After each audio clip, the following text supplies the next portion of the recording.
funny way the bylaws, everything will come back and bite us. Yeah. How are It's they? 50% plus one of those sitting, right? Yep. Sitting, so 51%. not filled, so filled seats. It says of members and how many members we got. I think the lawyer said the voting members. Yeah, that's a pretty common assumption to make. Okay. Hey, it looks like we're doing okay. Dia, Saad, Raj. Record. Well, just don't start the recording until we start, maybe. It's on already. I'm just Great. Showtime at the wall. It's showtime. Hey, anyone want some pizza? But you can stop it and restart it. Yes, I would love some pizza, darling. That's a pretty common. Should have come in person, huh?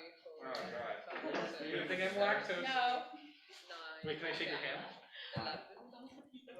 It feels better. Is everyone? Oh yeah.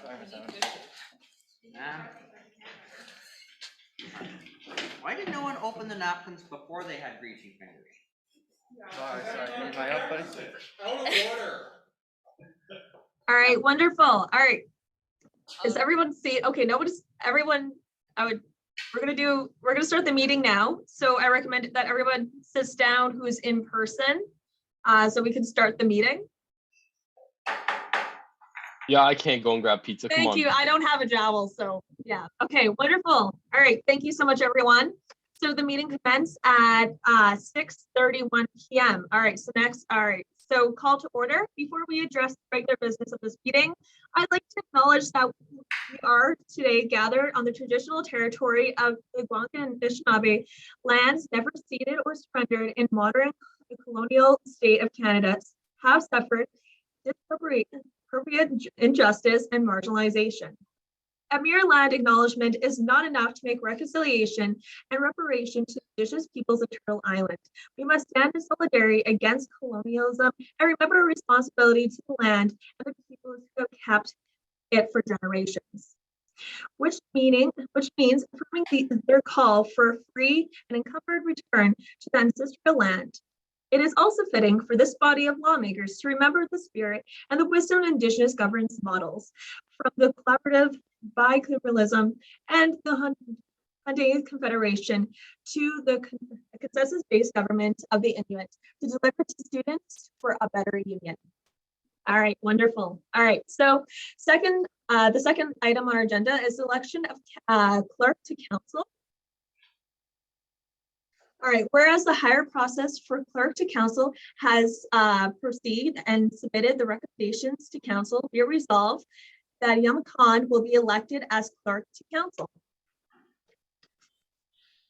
All right, prior to this, are there any other nominees for clerk council? All right, seeing none, this has been moved by Councillor Hanman and also second by Councillor Lepore. All right, wonderful. Okay, so next is item 3 on our agenda is the approval of the agenda. Be it resolved the agenda be approved as presented to council, notwithstanding of section 18 of the council rules of order.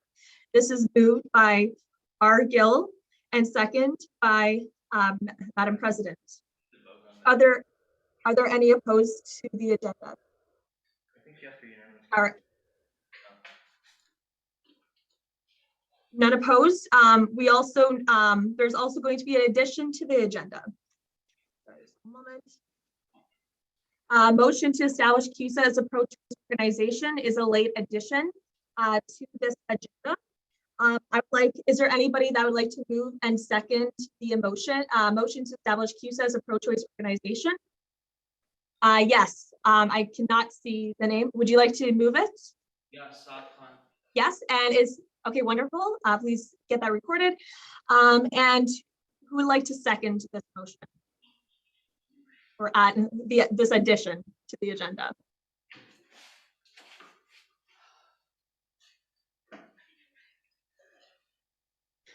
Is there anyone that would like to second? It's good, thank you.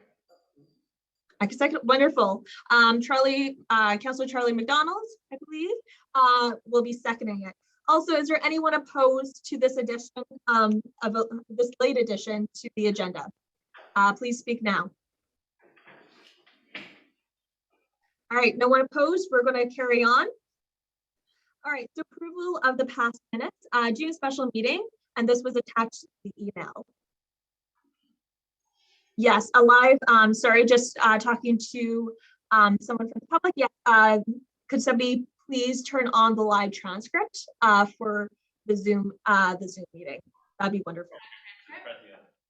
Transcript, yeah. Just press yes. I just did. Yeah, I just requested it. All right. No, I just didn't. Good. All right.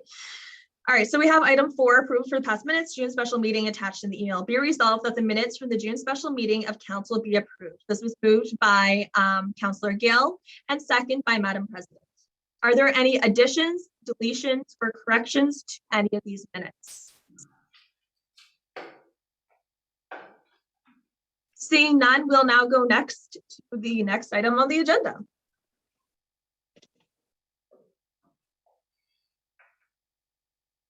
All right, wonderful.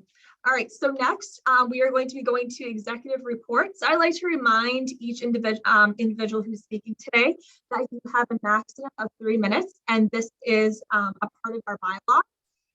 So please tell all the information within your report within the 3-minute timeline. And yes, all right, so next we're going to have Madam President say her report first. You may now speak. Thank you. So a few updates. To start, we hired and onboarded a few new staff, including the events coordinator, the executive assistant, recording secretary, the research and advocacy coordinator, and the all-aids assistant manager. The execs also attended the CUSA conference a few weeks ago, where we were able to network with other universities, student associations, learn things about what we could be doing better. There were a lot of things on communications, clubs, and different events and programming, so it was really thoughtful and thorough conference for us to learn from. Some things that happened over our board meeting this weekend as well. We passed a motion to sign on to the 1530 challenge, which I'm really excited about.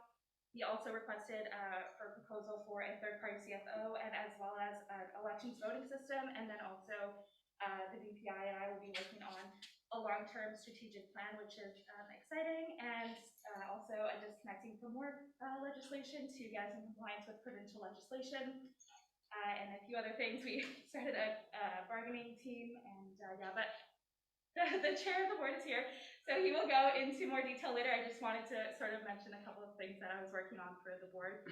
And then CUSA tours and experience day tours. So we have secured those tours with the SEO, and we will be delivering them throughout the year to incoming first-year students, and then also next winter for prospective students.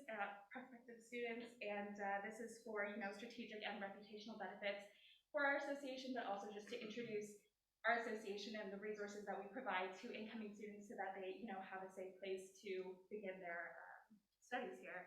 And INS-based updates, INS has moved out. We started brainstorming with exec, staff, and service centers, and we're going to start some student consultations for their space allocation needs, because we've identified that as one of our priorities for that space. So I think probably the Vice President, student issues, will touch more on that later. And then collective bargaining updates.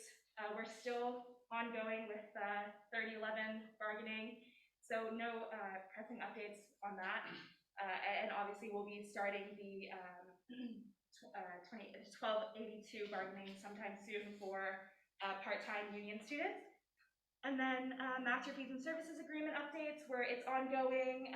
We filed a Fipa request to gain access to our membership list, but no other updates to that. We're also working on some CU 1001 projects with the SEO, and we're going to be doing a rate and talk segment with the VPSI, and we will be doing that. And it's just a way to engage and reach out to incoming first-year students to let them know about the student association and what we provide. And then inventory project updates. Our Vice President Internal has been working on, and also our staff have been working on club storage and other storage spaces, and just collecting inventory and collecting our institutional documents and things like that, just because, as an association, we need to have a really strong institutional memory and not lose track of those things as might have been done in the past, and that just contributes to a more transparent and accountable association. But yeah, that's all for me. Thank you.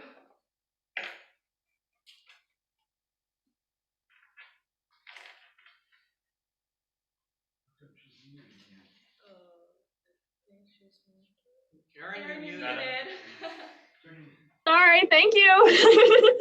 Thank you so much, Madam President, for the report. Next, Vice President of Finance, you may now speak. Yeah, so everyone in clubs, I have some good news. We're looking at having more conversation with Scotiabank about eliminating e-transfer fees. It's like not finalized yet, but getting the conversation going. I met with the manager a couple weeks ago, and he seemed kind of convinced that in order to keep our business, this would be necessary, and I made that clear. Next, I submitted a Fipa request to the university's Board of Governors regarding common space allocation and the new residence they're building. The Board of Governors has tried to say over and over again in selling this project to, I don't know, the province, etc., that this is a new inclusive space for student development. But right now, the only prayer space on campus is one that CUSA runs, and the university has this insatiable need for development and growth, and our little prayer space just cannot sustain that. They have not given us any more resources, and so it's a lot to ask of us. So I've requested to see how the common space will be allocated in that new residence building, and if there's not a prayer space included, then next steps will be taken, and hopefully we can, try to challenge that idea that that building will be an inclusive space if there's nowhere for our students to pray. Next, started reviewing summer funding applications for clubs. If you're a part of a club, I think we are done the deadline. It was either the 30th or we've passed it. But yeah, that's been going well. I approved the Enchfrosh sponsorship, or rather the board and the executive did. So I'm very happy to announce that for everyone in Fed and all of our students in engineering. We've gone ahead with that. Next, budgets. I've been meeting with the executive to discuss them, and we're looking at reworking some of the old budget lines, which, in my opinion, they were not transparent enough, and we still have very old ones, like photocopying and color photocopying are separate, and they are still in the budget. It just doesn't make that much sense. We're not photocopying that much. So yeah, that's pretty much all from me. Thank you. Wonderful. Thank you so much, VP Finance. Next, we will have Vice President Internal. You may now speak. Thank you, Madam Chair. Hello, everyone. My name is Davin Caratow, the Vice President Internal. I'm certainly not stalling right now. So it was a great and very productive month for us here at CUSA. We attended this COCO conference over downtown, discussed with a lot of the executives from other organizations improvements to clubs administration. And me and Hannah Whale, the Students Group Administrator, went to a lot of very eye-opening talks about that. Networked with some of the other executives, again, from other unions, learned more about governance procedures. I mentioned last time I talked to some guys from Western. This time we got U of T, a lot of these other universities, a lot of valuable lessons learned for the way we operate ourselves as an association. Committee placements, as you know, have been finalized, and the first meetings have begun for our new and improved standing committees. For instance, the Constitution and Policy Review Committee, I met with them just the other day. Very productive meeting. We passed and approved for Council's recommendation a number of policies and a mandate letter for a brand new commission. I also met with the Agenda Operations Committee, of course, to finalize this agenda. And like I sent to you all in an email, it's preferred if all items for future agendas were sent to this agenda committee before Monday at 6 p.m. Let's see, what else do we do? Applications and interviews for the clerk to council took place. I, of course, accused myself for the conflict of interest policy. Same for the policy analyst and coordinator, a main goal of the CPRC last year. Those interviews also took place. Yes, more weekly meetings have gone ahead with the club's oversight commission, certification and recertification of clubs. Summer clubs funding have all been going along pretty smoothly. The deadlines for both of those is in 3 days. So if you know anybody who's operating a club, well, they're probably already scrambling to meet the deadline as it is, but make sure they don't forget. We're updating the committee's webpage, which is a bit of a larger project. There's a forum that's currently live for students at large to join. It's being rolled out, as I mentioned in the first meeting. I encourage you to tell all of your constituents, as many of them as are interested, to join these CUSA committees as a student at large. It's a really great chance to get involved in the organization. Myself, some of these other VPs who are here, they got their start as being students at large on these very committees. It's a great way to give back to this organization, including, as my colleague, the VPSI, will mention, a brand new mental health advocacy one, a subcommittee. So looking towards the future, certification and club summer funding will continue. We're going to continue with the legislative schedule that was left by the DRC and the old CPRC to update and transplant all these old CUSA policies and bylaws, drafting some more regulations for clubs, especially as we're moving or submitting a request for proposal from the board for a new electoral system, especially for our CUSA clubs. That's about all. My recommendations for council are to follow the recommendations of the CPRC and voting in favor on the motions which they have themselves recommended unanimously for council. And that's all I have for you all today. Thank you very much. Wonderful. Thank you, VP Internal. Next, we will have Vice President Student Issues. You may now speak. Thank you, Madam Speaker, for the recognition. Can everyone back in council hear me clearly? I'm just having some trouble with my audio today. So I know on the Zoom meeting we can, so, and I believe they can as well who are in person. So you may go ahead. Okay, sweet. So first off, the past month, we hired the Research and Advocacy Coordinator along with Vice President Community Engagement. Part of that transition is to make sure they're equipped with all the CUSA policies and the approved EDI report from last year. Also, the the next month would be recommending all the calls to action from the EDI report into CUSA. The next step we did was the COCA conference. Like my other executives, we had an amazing time networking from different universities, also incorporating some of their ideas and their efforts towards advocacy. And we will be connecting with a lot of different speakers from backgrounds and other communities that we would be partnering for our different CUSA campaigns in the upcoming year. We also completed our first CUSA campaign, which was the Get Out to Vote campaign for the provincial elections. Part of that was hosting a candidates debate, a resource post, and election video, along with the other executives. I also worked on the Pride post and the resource post for Pride, along with VPCE and the GSRC. Updates on the CUSA street team. I officially want to let council know that we will be reviving the CUSA street team for this academic year. It was retired for the pandemic, but we'll be bringing it back. So the exec team have been working on seeing how the post-pandemic transition will be for the street team and how they will look like in-person events and campaigns. And then here's something that would be exciting for council to know is that from the past efforts of the previous executives, the UPass and one card solution has been proposed by the university for the 2023 academic year. And some of the updates is that the UPass and the campus card will now be merged. And the other updates are like the different suggestions, recommendations that have been given to the OC Transport is the automatic renewal of the UPass. So you don't have to go to a university center to tap, in those machines anymore. It automatically renews it when it's eligible for the day. Before, OC Transport used to charge us with a weekly format. So your pay would be done based off your week and not by the day. So now it's done by the day, so that if you need to have any sort of rebates, you get more rebates back because it's now adjusted to a daily format. The next update that you have part of this format is a half-term eligibility. So moving on this academic year, some of the courses will be delivered on a half or term basis. So those students who are enrolled on a half-term course and who do not will be either commuting to campus, they will not be needed to pay the whole rate.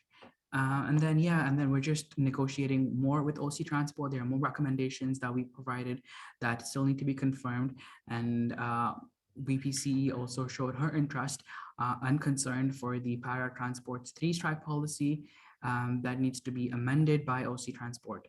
A month ahead, Vice President Internal, along with the Rideau River Association President, have been working on the town hall this month as well. And I also set up bi-weekly meetings with stakeholders on campus like ISSO, Ombuds, Health and Counseling, and other stakeholders. Month ahead would be finalizing the town hall, more campaigns and discussions, and the campus safety liaison services for CUSA and project reintegration with the university. I will also be sitting in the Pride Advisory Committee this week.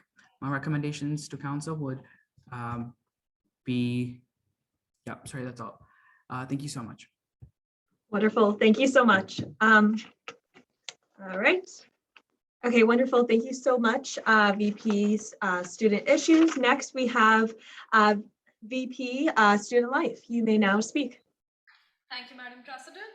Good evening, Council. I hope you had a productive month. So let's start with business. So we went to the COCA conference, as our other VPs have said. It was an excellent conference, really great avenue for learning and networking. I made connections, actually we made connections with companies and artists who will hopefully be joining us in our year programming. For summer programming, we had a watch party earlier this month. Thank you for everyone. Thank you to everyone who showed up at all these. Also, you may have noticed that for graduation week, our businesses actually celebrated the 3 cohorts that joined us. For Pride Month, our businesses celebrated in a way where Ollie's donated every dollar from each pita chip sale to Kind Space Ottawa this month. Meanwhile, our student manager Adrian Little, they put at Haven, they put together a great range of books about Indigenous and LGBTQ cultures in recognition of Pride Month and National Indigenous History Month. For partnerships, again, working on getting discounted tickets, including Red Flags. Project reintegration. So as mentioned last month, we're trying to give some semblance to the past 2 cohorts about what in-person programming should be, and just kind of giving it back to them. So I sat on the programming group, and we have finished with the ideation phase, and now we're focusing more on the planning phase. Fall orientation, for those of you who are volunteering, you probably had a training earlier this month. Also for programming schedule, it's reaching its final stages. Hopefully in the coming weeks, it should be finalized and uploaded on the website. For events and programming, we onboarded a new events and programming coordinator a couple of weeks ago, and who will be helping us chart out the year. Along with this, we're also working with our executive director to draft an events template for the coming years as well, so that the planning process for events is more systematic and efficient. For the month ahead, tomorrow I sit on the Fall Orientation Advisory Board. So it is guidance and oversight in ensuring that orientation planning is effective, and of course it adheres to university policies and procedure. We're also trying to find opportunities for collaboration amongst all these stakeholders. I will also be sitting on the Throwback Committee, which is essentially for our alumni who will be joining us later in the year, and we'll be connecting with them, donors and community members to celebrate our past, present, and the brighter future. And of course, this is an extra special event because this year we're celebrating our 80th anniversary. So that's pretty much it on my side. Just a note to the entire council and students who are watching. All these would be closed this week. So yeah, thank you very much.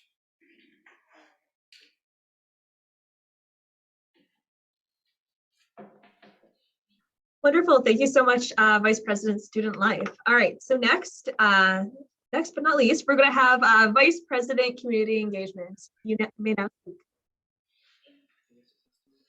Thank you, Madam Speaker.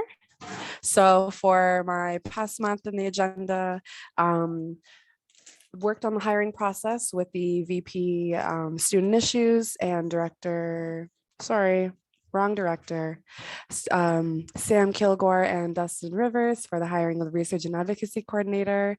So we're helping to onboard, working on the EDI report, organizing significant days and events for advocacy posts, such as National Indigenous Peoples Day, hashtag Our London Family, and July 1st. Also completed introductions with service center coordinators, overseeing weekly check-ins to familiarize with the roles and responsibilities of coordinators and grow further aware of the services they provide. We also attended the CUSA conference, so that was quite an amazing event. Really glad we got to see some of the acts that we did at the Variety Showcase. So we're gonna have Samantha Biddy come in for Sex Toy Bingo, Serene Fox for a decolonization workshop, and Tainomi Banks for a drag show. And I've also been able to connect with the Native Women's Association of Canada, located in Gatineau. So ongoing, further developing their relationship with NWAC. So this would include like the promotion of job opportunities for Indigenous students, potential events and programming that'll come up with that center as well. Ongoing as well as interviews and hiring for service centers with the Director of Student Services, Adil, the Pride Advisory Committee initiatives with Dwayne from SEO, initiating decolonization workshops as a series. So I'll have one each month, and speaking with Serene Fox tomorrow regarding a decolonization workshop in September. Also working with the Wandaseg Center and the Center for Indigenous Support and Community Engagement for September 30th programming. And in the month ahead, connecting with Indigenous businesses and local areas for campaigns. So like Beat of Dreams or Beandigan Cafe, booking with Tainomi Banks for a drag show, booking with Inuit Throat Singers for a decolonization workshop. Also confirming the dates for Samantha Biddy for Sex Toy Bingo, working to create new scholarships and bursaries for around 6 POC recipients based upon community engagement, their impact within the community, requiring 3 to 4 references. And on July 12th and 13th, we will be partaking in assist training. Thank you.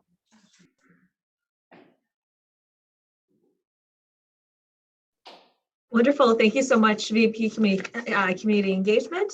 Next, we will have CUSA staff. D. Rivers, you are now allowed to speak. Dustin sends his regrets. Unfortunately, he wasn't able to make it tonight, but he will be here at the next council meeting, and he'll have staff reports from each department. Thank you. Okay, wonderful, perfect. We will now go next to Chair of the Board, Graysons. You may now speak. All right. Hello, everyone. It's a bit surreal to be on this side of the Zoom call. I spent an entire year on CUSA Council, for those of you who don't know, and I was always on the computer end. And now that I'm no longer a CUSA counselor, here I am in person. Finally enjoying some of the pizza I drooled over. So, the board this weekend had our training session. We had our training on Saturday, and we had a large meeting on Sunday. Training went over very well. I feel far more trained and extremely ready to, or more ready to look forward to the year ahead. Really nice to meet everybody in person. Everybody except for one director. The agenda for that meeting can be found on the CUSA website. The minutes from our previous 2 meetings can also be found on the CUSA website under the Meetings and Minutes section. If you have any questions, read them, reach out, board chair at CUSA Online. So what have we done, or what has happened on the board? So the first thing that happened, we regret to announce that one of our directors has resigned. So as a result, we made sure that we filled the board nominating committee with one outgoing director, Sarah Zaitlin, and the council has already filled their positions on the board nominating committee. So we will be moving forward over the next months to find a replacement director to take over former director Zidane's position. Anyone interested out there who's not part of CUSA, there will be a job posting at some point over the next 2 months, I assume. The Charlatan, if you want to mention that as well, there will be a vacancy coming online at some point. We've also launched the Chief Returning Officer hiring for CUSA elections. Any CROs, potential CROs out there who aren't affiliated with CUSA, who are unlikely watching this meeting, make sure you apply for that.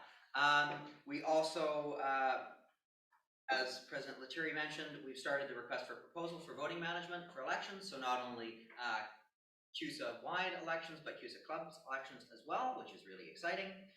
We've also started the process for a long-term strategic plan for CUSA. We've never had a long-term strategic plan at CUSA. We're really excited for it. Over the summer, we're going to have some CUSA staff working on how we're going to go about the consultation process for the strategic plan. And starting in the fall, we're really looking forward to engaging with students, the board council, all of CUSA staff to figure out what our goals are and how we're going to move forward in 5 years, 10 years, 15 years. So that's super exciting. Something that'll interest council. We also approved a motion to invite CUSA council as a joint competent chamber on a couple of finance policies. The finance approvals policy and I believe just the finance policy. That will allow council to make amendments on those. There'll be bicameral policies, so amendments will now have to be passed through both committees. The reason for that being council has some duties that fall under those committees, and it just makes sense that council should be able to be in charge of their own duties. One of the great things about being the board is that we get to direct staff to do things. We got to direct Davin to do a few things. One of those is Davin will be starting a mandate letter for the Executive Composition Committee. Following the democratic reforms, we've had this major shift. We've had changes to the executive structure, and we're going to have a committee who's going to look at that, make sure that our executive and the terms of references are the best that they possibly can be going forward over the next, again, 5-10 years. So part of, again, the job of the board being sort of the long-term outlook.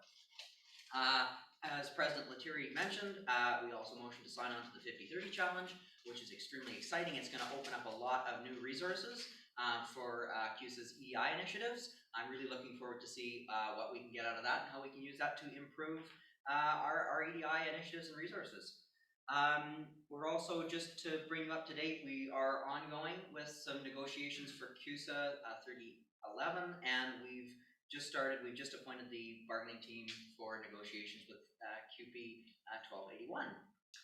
Also in staffing news, we have hired a new director of finance and administration who will replace actually 2 positions, the director of finance and the director of human resources. So we've merged those 2 positions. We've also created a new position of human resource administrator, and all told, we've saved ourselves about $40,000. We've streamlined the offices, and hopefully we'll see an improvement in productivity as a result.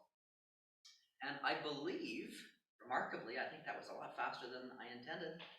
That is the end of my presentation. Board meetings, the public sessions are always for you. Uh-oh. I think that was the. Okay, thank you. Oh, you can still hear me. Yes, we can. I would just like to say, if you could please wrap it up, as you are hitting 5 minutes or over 5 minutes. But just say like a few last words, if that's okay. Just to say that you are always. Aaron, we're experiencing technical difficulties. Could you please give us 1 moment? Okay, no worries.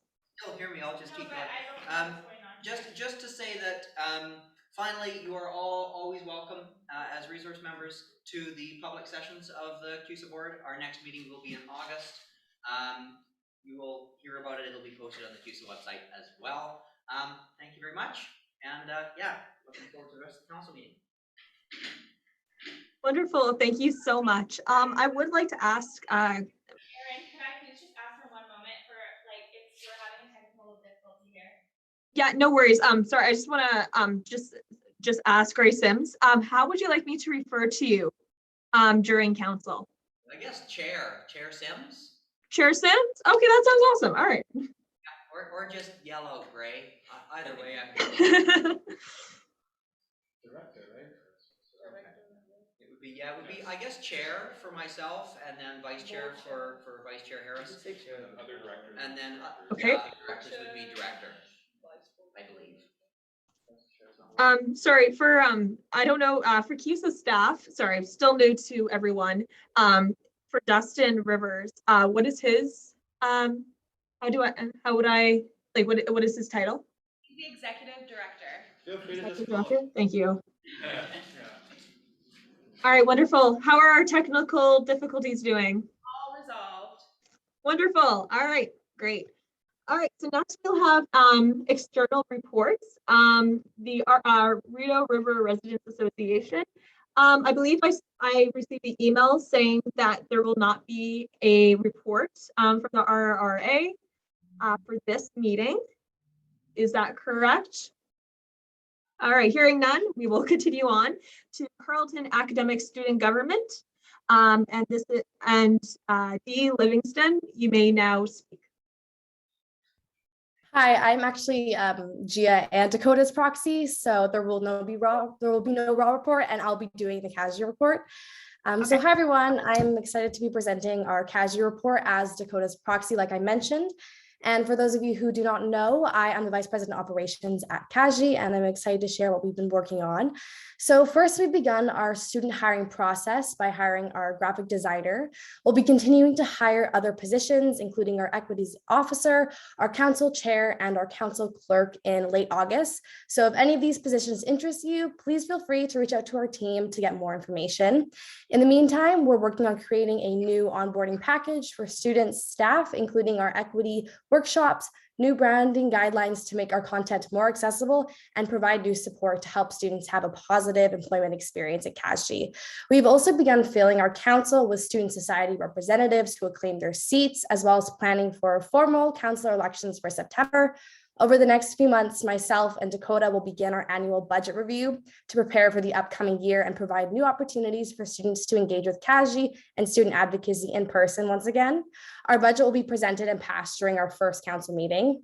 Some key pieces of our budget include sponsorships, and we are very happy to be able to support and sponsor fall orientation and Frosh this year to welcome new Ravens in a short couple months. We are also continuing to work with the Student Experience Office and Project Reintegration to help students as we move forward with in-person classes and managing this adjustment. Our projects with these partnerships include workshops for Academic Orientation Day, committee work on grading and flexible learning options, and preparing our very own academic resource toolkit. As always, if you're interested in becoming more involved with CASI and our ongoing work, please feel free to reach out. Thank you. Wonderful, thank you so much. So next we will go on to Graduate Student Association and Sanji, or sorry, I'm sorry, San Hani, sorry about that. You may now speak.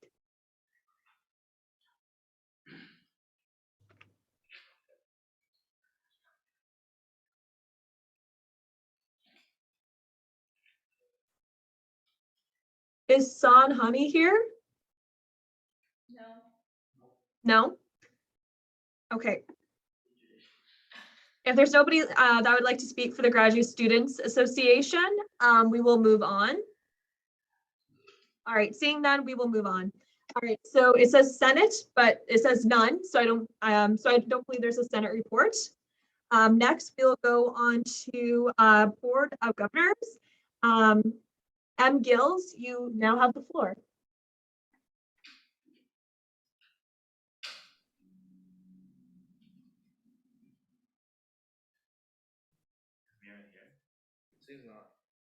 Okay, I think, sorry, M. Gillis. I think that's Mira. She's not here. Are they here? No. They're not here, okay. All right, wonderful. All right, we'll now go to item 7 on our agenda, which is council reports.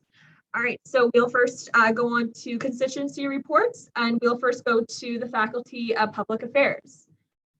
Is there anyone that would like to speak?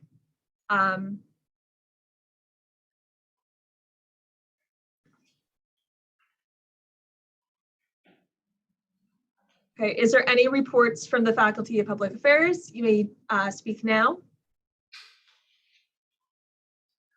All right, seeing none, we'll now go to the FASS. Yes, so if there's anybody who would like to give out a report for this faculty, please do so now. All right, seeing none, we will continue on. Is there anybody for the Faculty of Business? Faculty of Business, yeah. Anybody for business? Is there any counselors that would like to state a report? You may do so now. All right, seeing none, we will now move on to the Faculty of Science. Is there any counselors that would like to make a report? You may do so now. All right, seeing none, we'll go to the Faculty of Engineering and Design. Is there anyone that would like? Yes, wonderful. If anybody's like to make a report, you may do so now.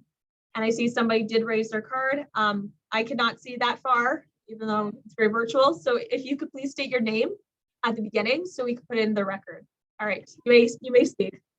Councillor Hammond, I'm from Faculty of Engineering Design. Just two quick updates based on CUSA sponsorship achievements. CUSA recently sponsored Entourage and confirmed that, and being on the Entourage Planning Committee, I can report we're very excited to receive the sponsorship.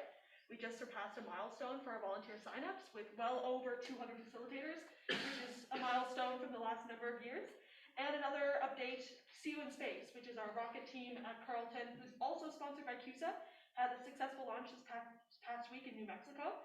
They reached an apogee height of 12,600 feet, which is 3.8 kilometers in the air, and surpassed their goal of 10,000, which was in their competition range, was 10,000 feet. So they definitely surpassed that, and they successfully recovered the rocket with the CUSA logo still intact.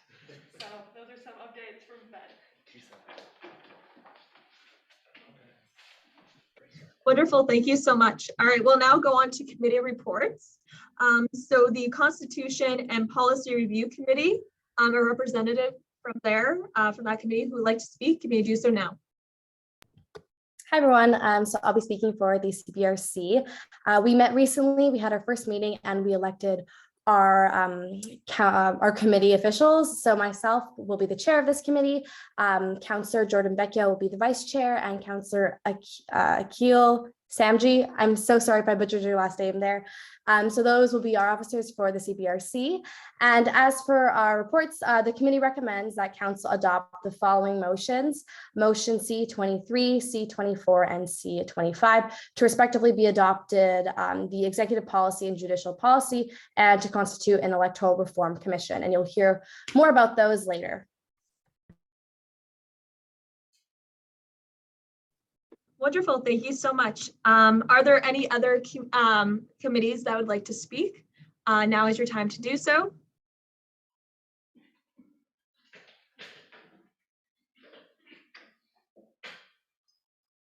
All right, I'm just gonna say again, is there any other committees that I'd like to make a report? Okay, wonderful. Mohammed Ferris, VP Student Issues. You may now speak. I'll present the report for the Student Issues Committee. We convened today for the first time. I was elected as the chair for the Student Issues Committee. We also passed, along with the vice chair, VP Councillor Lepore, and Councillor McDonald as the secretary. We also passed a motion to incorporate the Mental Health Advisory Subcommittee to the Student Issues Committee and Council for the committee. So any counselors that are interested to join the Mental Health Advisory Subcommittee, please fill up the form or reach out to Vice President Internal Davin Karatao to be added to the Mental Health Advisory Subcommittee. And if you know any other students at large who you think would be best suited for this subcommittee, or even other subcommittees, as a matter of fact, please let them know to apply for these positions. I think that's all from us. Thank you. Okay, wonderful. Thank you so much. I'm just going to ask again, is there any other committees that would like to give out a report during this meeting? All right, seeing none, we'll now move on to our eighth item, announcements and correspondence.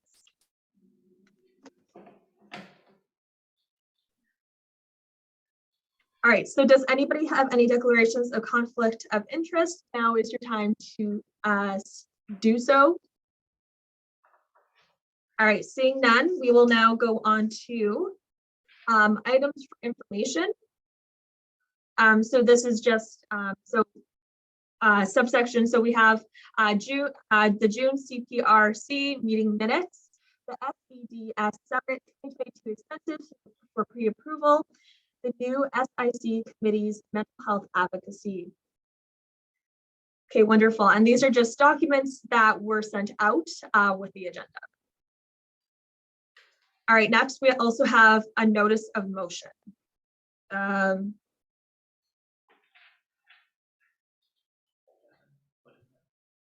didn't bring any notes of motion. Anyone else? No. It was we're just good. on the agenda. That there is. Anyone have any? Yeah, does anybody have a notice of motion? I haven't noticed any motion. Okay, cool. Sorry, interesting. All right, exciting. All right, next we'll go on to question period. Does anyone have any questions?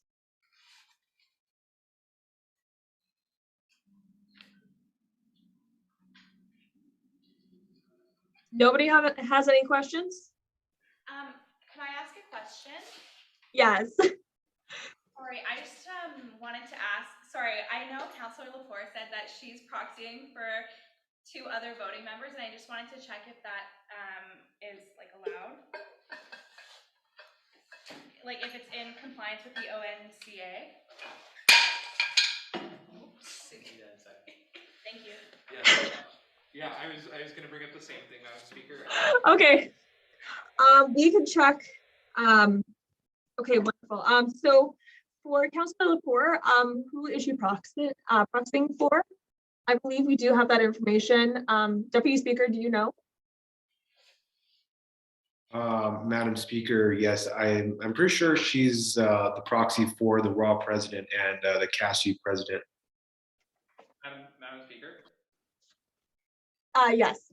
Yeah, the specific things that we're bringing up concern for is section 66.3 of the ONCA. If you want to give that a read, that's the part that we're interpreting. There's nothing within the CUSA bylaws that specifies whether someone can be a proxy for more than 1 member. But the ONCA is not incredibly clear. And as somebody who has processing issues, I would appreciate if there's someone else who would be able to kind of give that a read and an interpretation. 66.3 you said? Yeah. 66.3, yeah. Vote by show of hands. Okay. Sorry, I'm just pulling it up now.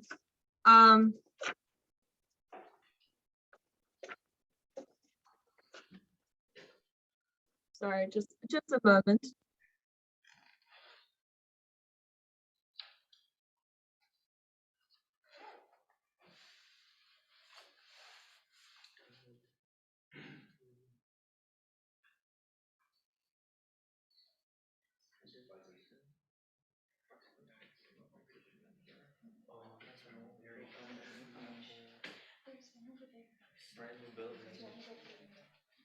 Okay. No, I see. I'm just sorry. I'm just looking at our bylaws. A conflict of interest. Party who's.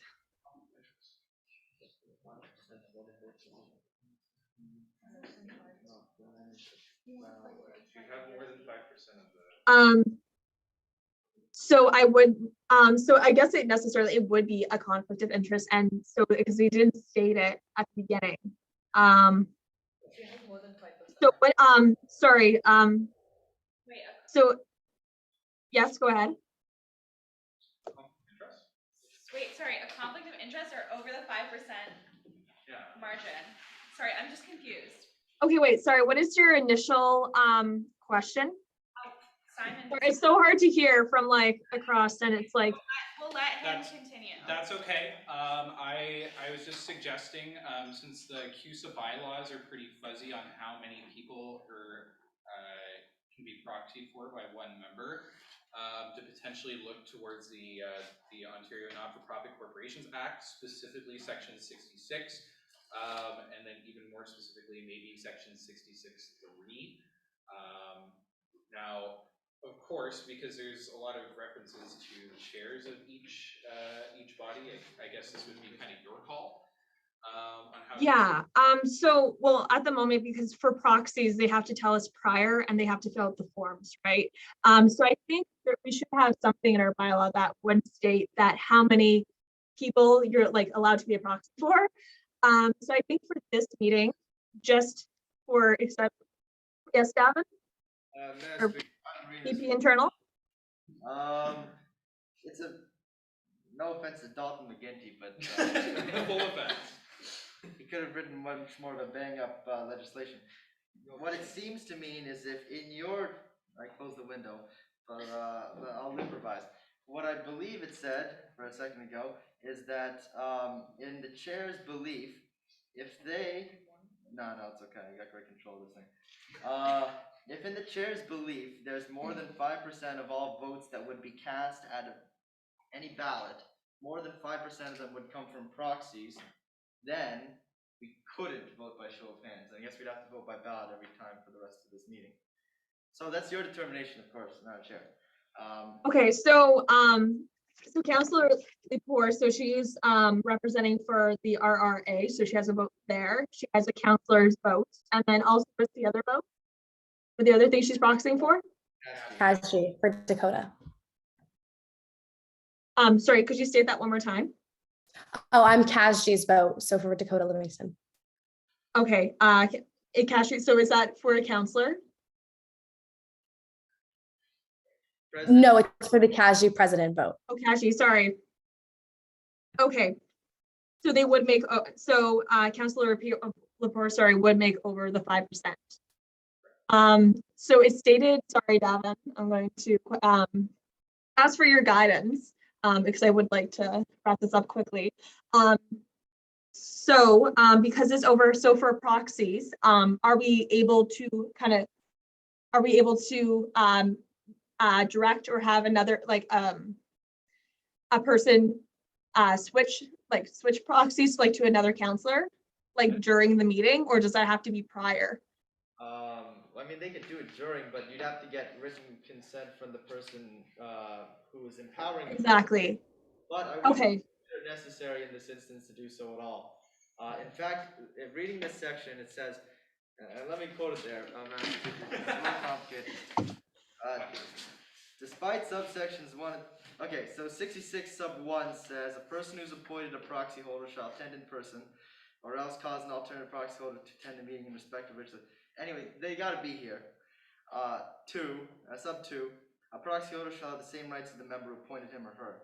Then sub 3, despite subsections 1 and 2, if the chair of a meeting of the members declares to the meeting that, to the best of their belief, if a ballot is conducted, the total number of the votes of members represented at the meeting by proxy required to be voted against a matter or a group of matters to be decided at the meeting is less than 5% of all the votes that might be cast at the meeting on such ballot, and if a member, proxy holder, or alternative proxy holder does not demand a ballot, then paragraph A of sub 3, the chair may conduct the vote in respect of that matter or group of matters by show of hands, and B, a proxy holder or alternate may vote in respect of that matter or group of matters by a show of hands. So, what this means is that if you say that there's more than 5%, and I'm not a mathematician, I don't know the faculty of science here, if you say that it's more than 5% is held by any one person, and if one of the voting members demands a ballot, then we cannot vote by show of hands. But if everyone is cool and doesn't demand a ballot, we could vote by show of hands, granted that the council will have to raise one of each hand in addition to the Zoom hand on camera. That's all I have to say, Madam Chair. Okay, all right. So they don't have enough, okay, not enough hands, but yeah, okay, I understand. Okay, Madam Speaker. yes, go ahead. Grayson. If there is any concern about how many proxies a member can hold, and there's no precedent set out in either the ONCA or the CUSA bylaws, we could simply ask council, which would essentially be an interpretation motion to ask council how many proxies they would like to allow an individual to hold. And then that would set precedent not only for this meeting, but would be included as precedent for further meetings as well. So we could say that an individual could proxy for an infinite number of members, a single member, so forth and such like. I believe that would work if we want to solve the problem of how many members can one person proxy for. Okay, that does sound good, because I think we need to have it stated for our future, for this meeting and for future meetings. I guess our one issue is we don't have, I don't know where the RRA or the other individual, because they have to fill the form, right? To say, hey, I proxy another counselor or somebody else. So I guess that's our one dilemma. But if she can't raise her hands, right? But she's also, I believe, virtual. So either because she's virtual, she'd also, oh wait, her camera's on. But she could do ballots by comment, or sorry, her votes by comment, like we would do. So anyways, sorry, Tyson Scott.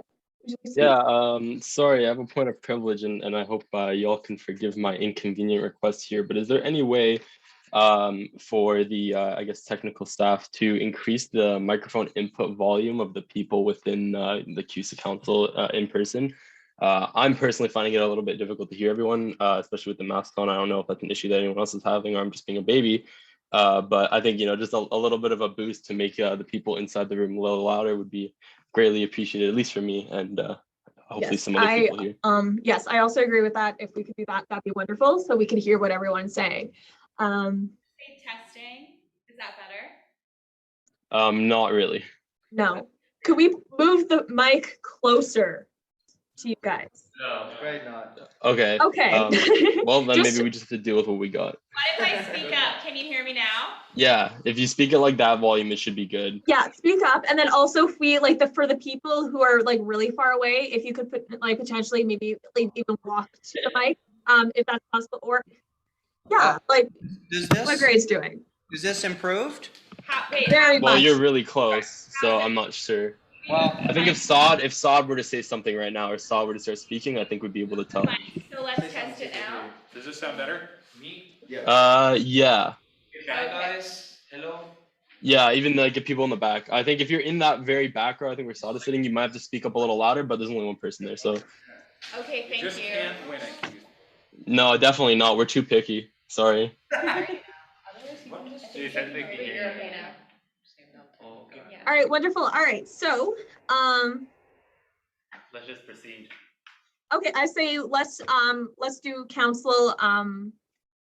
Let's have council vote on it, on what we should do for how many proxies, and then from there we'll determine whether yes VP internal. I got a call for the orders of the day. No, that's out of order with our agenda as approved. What, sorry? Now, Speaker, I call for the orders of the day. It's out of order with the agenda that we approved. If we were to discuss that today, it would have to be... Okay, sorry about that. All right, we'll do that next meeting. We will not do that this meeting. Sorry, the point of, I don't know, information, but does not mean that the issue that we are currently facing right now still remains. Why didn't the chair rule on this? Yeah, could the chair just rule on this for this meeting, and then we could just discuss it at a later date? What I originally wanted to state, and what I want to say at the beginning, is we will allow this for this meeting only, and then for the second meeting, we will determine, we'll make sure when we are receiving the proxies to let them know that, hey, maybe choose a different proxy, or we'll make sure this doesn't happen again. And then for next meeting, we'll also vote on how many proxies will be allowed for one individual. So, all right, does that sound good? That sounds good.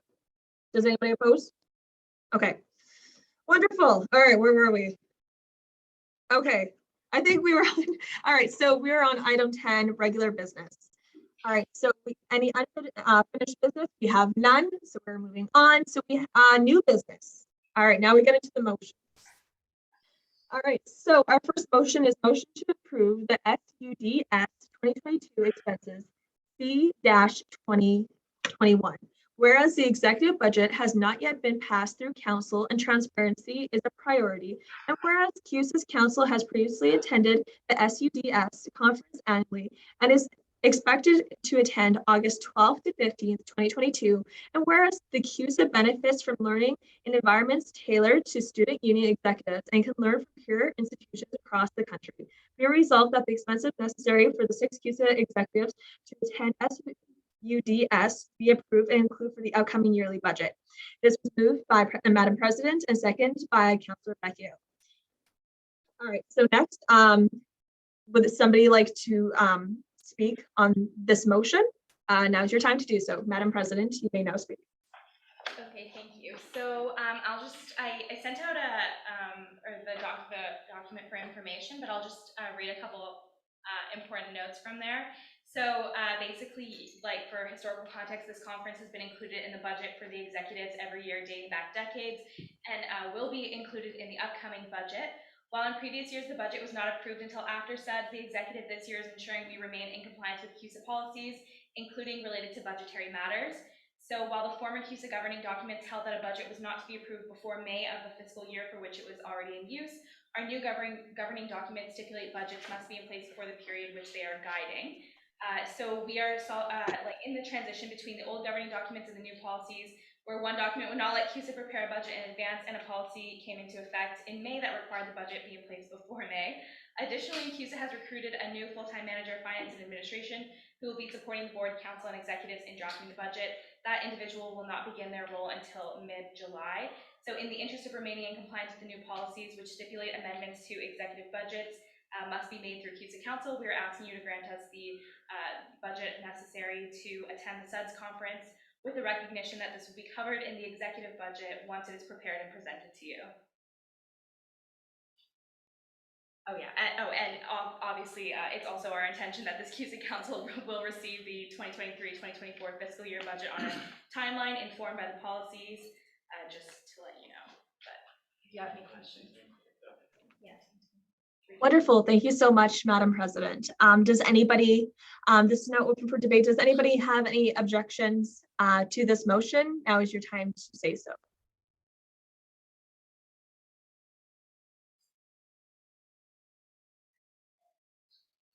Okay, wonderful. Seeing none, we will now vote on this motion to approve the SUDS 2022 expenses C-21. Whereas the executive budget has not yet been passed through council and transparency is priority, and whereas CUSA executive has previously attended the FT's conference annually and expected to attend the 12th to the 15th, 2022, and whereas CUSA benefits from learning environments tailored to the student union's executive and can learn peer institutions across the country. Be resolved that the expenses necessary for 6 CUSA executives to attend the SUDS be approved and include the upcoming yearly budget. We'll now take a vote on this. All in favor, please raise your hand.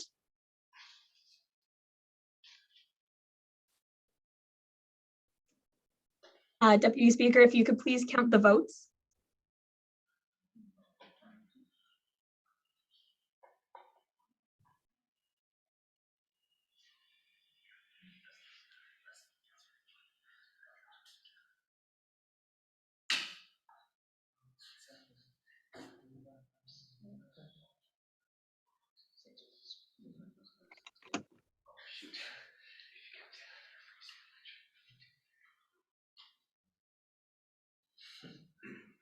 All right. Yeah, that was really easy. I should have done it. Madam Speaker, after counting the votes, it is, we have 12 in favor. 12 in favor. And is anybody opposed to this motion? Please raise your hand now.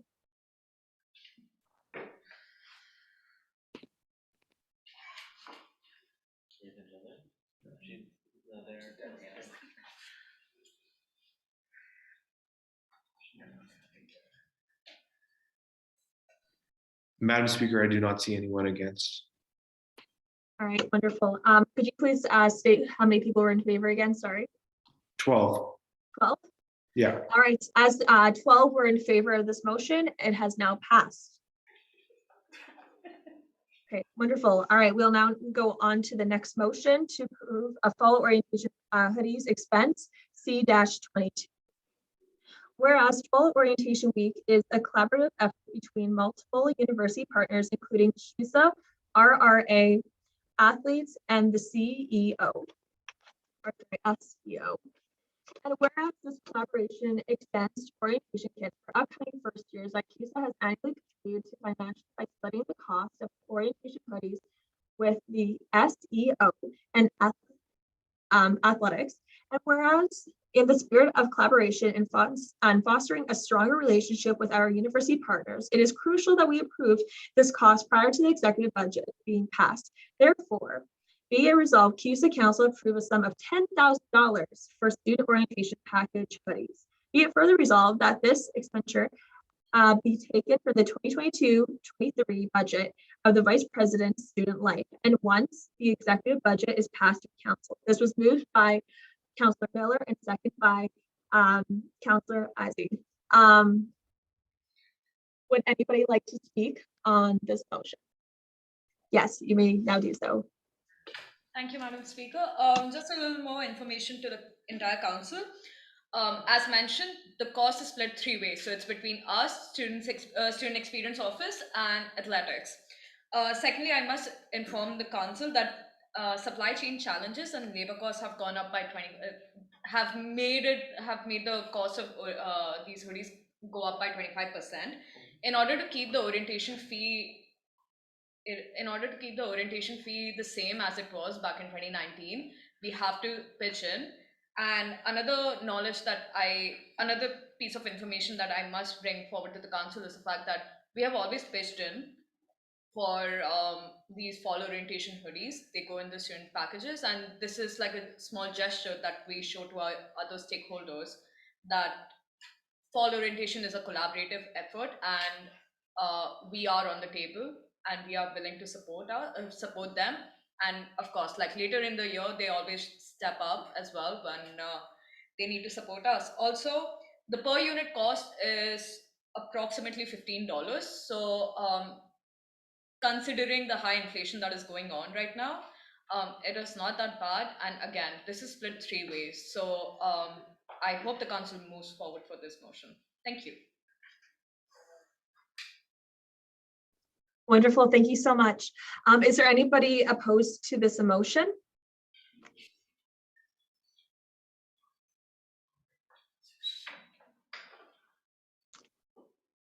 It's now open for debate. Is anybody opposed? All right, so the motion to approve fall orientation hoodies expense C-22. We'll now take a vote. All in favor, please raise your hand.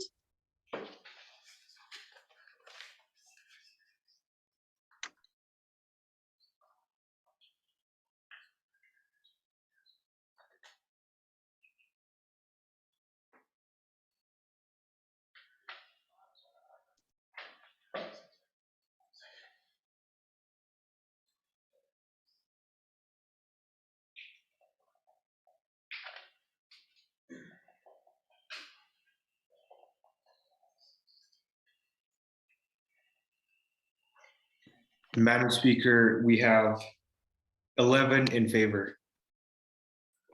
11 in favor, wonderful. And is there anybody opposed or not in favor? Please raise your hand.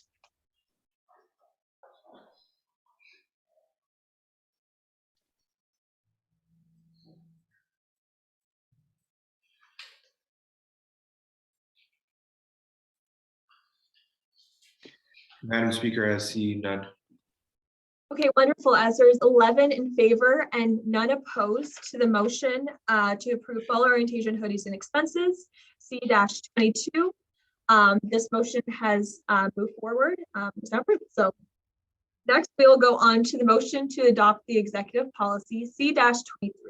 Whereas Constitution Policy Review Committee agreed to anonymously recommend that council adopt this policy, and whereas revamping the old bylaw concerning executives was one of the major priorities of the old CPRC in response to the DRC reforms. And whereas the current and whereas the association should find it valuable to have a policy further governing executive conduct, job requirements, and setting requirements for executive meetings, office hours, and meeting minutes publication.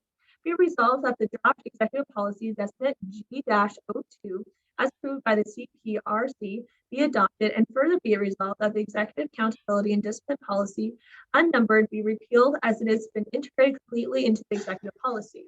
Be it further resolved that the old bylaw 2 executive be declared inoperative per February 22 interpretation statement.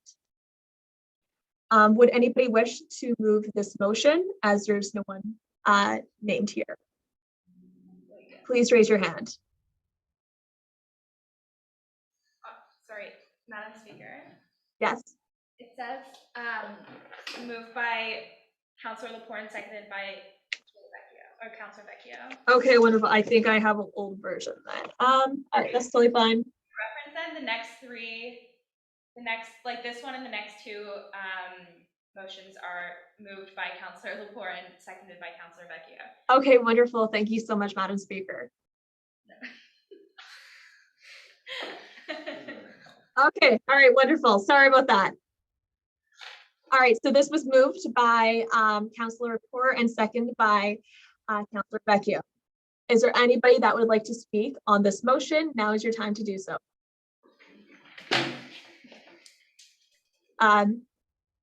Councillor VP Internal, you may now speak. Of course, Madam Speaker, and thank you again. My friends and colleagues on the CPRC, we looked over this draft executive policy and it passed unanimously. A little bit more about these policy changes. It was based on an old bylaw of the association, bylaw 2. Back in February, as I've told you all before, the old chair of the CPRC brought forward a statement for council that would interpret some of these old documents, prolonging their life for just a little bit, so we were able to update them and make them into new policies. This is one of those, right? Indeed, I believe it's the first. So right now we're able to begin to wean ourselves off these old bylaws and implement new comprehensive policies going forward. And we decided to start with a policy that would regulate. Yeah, you're right about that. I think it's just a typo. Beginning with a policy that would regulate us 6 executives.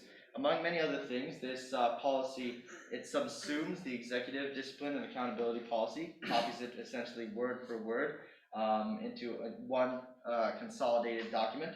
It sets a minimum number of required executive meetings. The executives must meet not less than twice every month. It has mechanisms for the publication of meeting minutes from executive meetings, something which has never been done before and was a commitment of mine when I ran for Vice President Internal. Other provisions including dealing with vacancies, for instance, an issue which okay, I'm not going to skirt around it. It was an issue that was of importance last year and might be in decades to come. I don't know. I can't see the future. I'm freestyling a little bit because I don't have it in front of me, but there are many well-founded changes to our old legislative scheme that the committee has brought in these policy reforms, and I highly encourage council to scrutinize it, to take a look at it, and indeed to pass it and approve it, because it'll lead to a lot of better transparency and accountability for our executives, and a more updated, rejuvenated, and cleaner policy and legislative scheme for the association. Thank you, Madam Speaker. Wonderful. Thank you, VP Internal. Is there anybody that is okay? Somebody's standing up. All right. Anybody that is opposed to this motion, now is your time to speak. VP Finance, would you like to speak now? Yeah, can we get rid of this awful typo right here? And whereas the current? I mean, is it a side or something? I don't know, like... C24. You should take your physics is about them coulombs. So what? So would we have? Oh,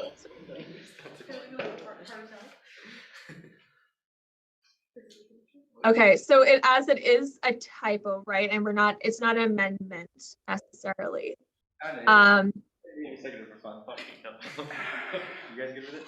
Trust me, yesterday when we were fixing typos. Unanimous consent. Madam Speaker, if I'm not, Yes. Councillor Sanji will move the amendment and Councillor Hammond will second it. Okay, wonderful. Okay, so just wondering for everyone, what is whereas the current, what is it supposed to be? Your motion. Read it. I believe, Madam Un- Speaker. Okay, wonderful, thank you. Okay. All right, is there anybody, all right, so we're gonna continue on. Is there anyone opposed to this motion? You may now speak. All right, seeing none, we will now vote on this motion. All in favor, please raise your hand. Well, after that,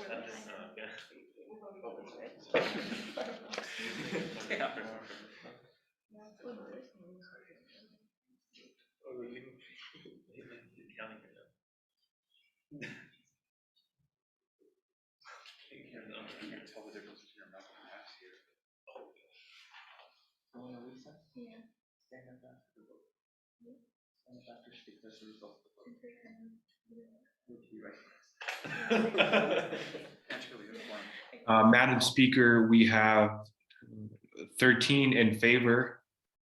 Wonderful, thank you. And is there anybody who is not in favor or opposed? Please raise your hand.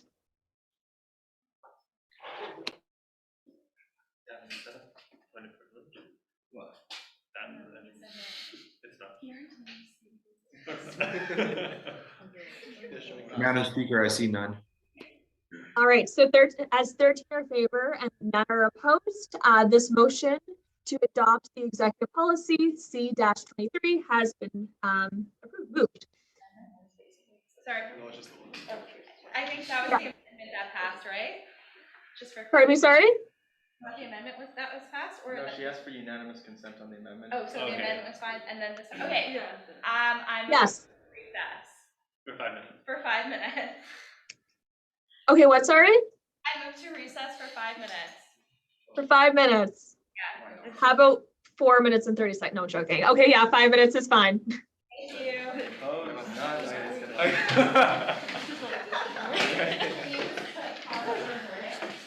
Wait, I'll help. Vote in favor of that. Sorry. For that motion. You should have just said no, just for the one. Thank you, Speaker. Okay. All right, wonderful. All right, the recording has now started. So that means our meeting has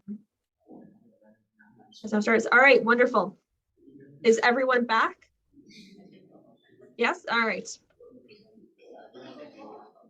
So we're going to, after our 5 minute recess, we're now going to go on to our other motion. So a motion to adopt the judicial policy C-24. Whereas the Constitution and Policy Review Committee agrees to unanimously recommend that Council adopt this policy, and whereas revamping the old bylaw, sorry, did we already do this one? Davin. VP internal. Right. Okay. All right, so motion to adopt the judicial policy C-24. Have you already done that one? No, we have not. We have not. Okay, sorry. All right, thank you. All right, so a motion to adopt the judicial policy C-24, whereas the Constitution Policy Review Committee agreed to unanimously to recommend that Council adopt this policy, and whereas revamping the old bylaw concerning executives was one of the major priorities of the old CPRC in response to this DRC reforms. Sorry, Madam Speaker, sorry. The same typo has appeared again. It is, how did that even happen? I'm sorry, I'm gonna read this motion. We'll do a unanimous consent. Wait, it gets even better because it also says, be it resolved the draft executive policy design designated GO2 as approved by the CPRC be adopted. Which was the previous motion. Okay, all Jesus. right. Everyone's a critic. I'm not going to bother to read this portion, so y'all can read it. So anyways, let's change. Yes, thank you. Let's change the motion. Do we have a mover and seconder? Yeah, I'll move. I'll move. Second. Wonderful. All right. Technically, Please make your changes. No, Just we a- already did. We already said the moved and second. Like Did you? I just said it before that. So the next three. She still has to read the whole motion. Yeah, technically before you've read the motion, it can still be amended, I think. He's right. I'm right. Yeah. Yeah. Look at me, you'd think I'd be the chair or something. Yeah, so it can be amended prior. So now, is this good? Is this This is okay? Or just My bad. VP internal, is this good? Is your motion, okay? You're good, all right. All right, now we will carry on.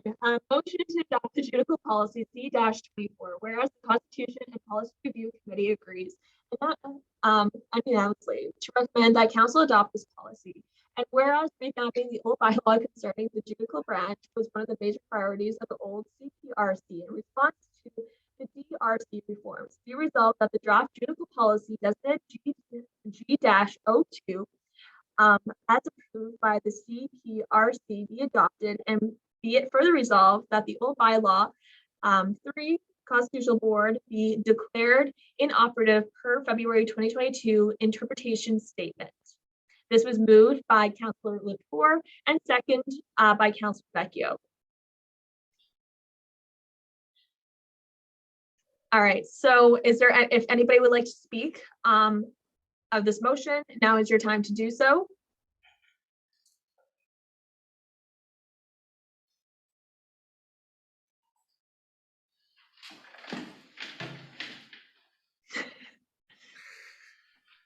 Yeah, yes, VP Internal, you're now able to speak on this motion.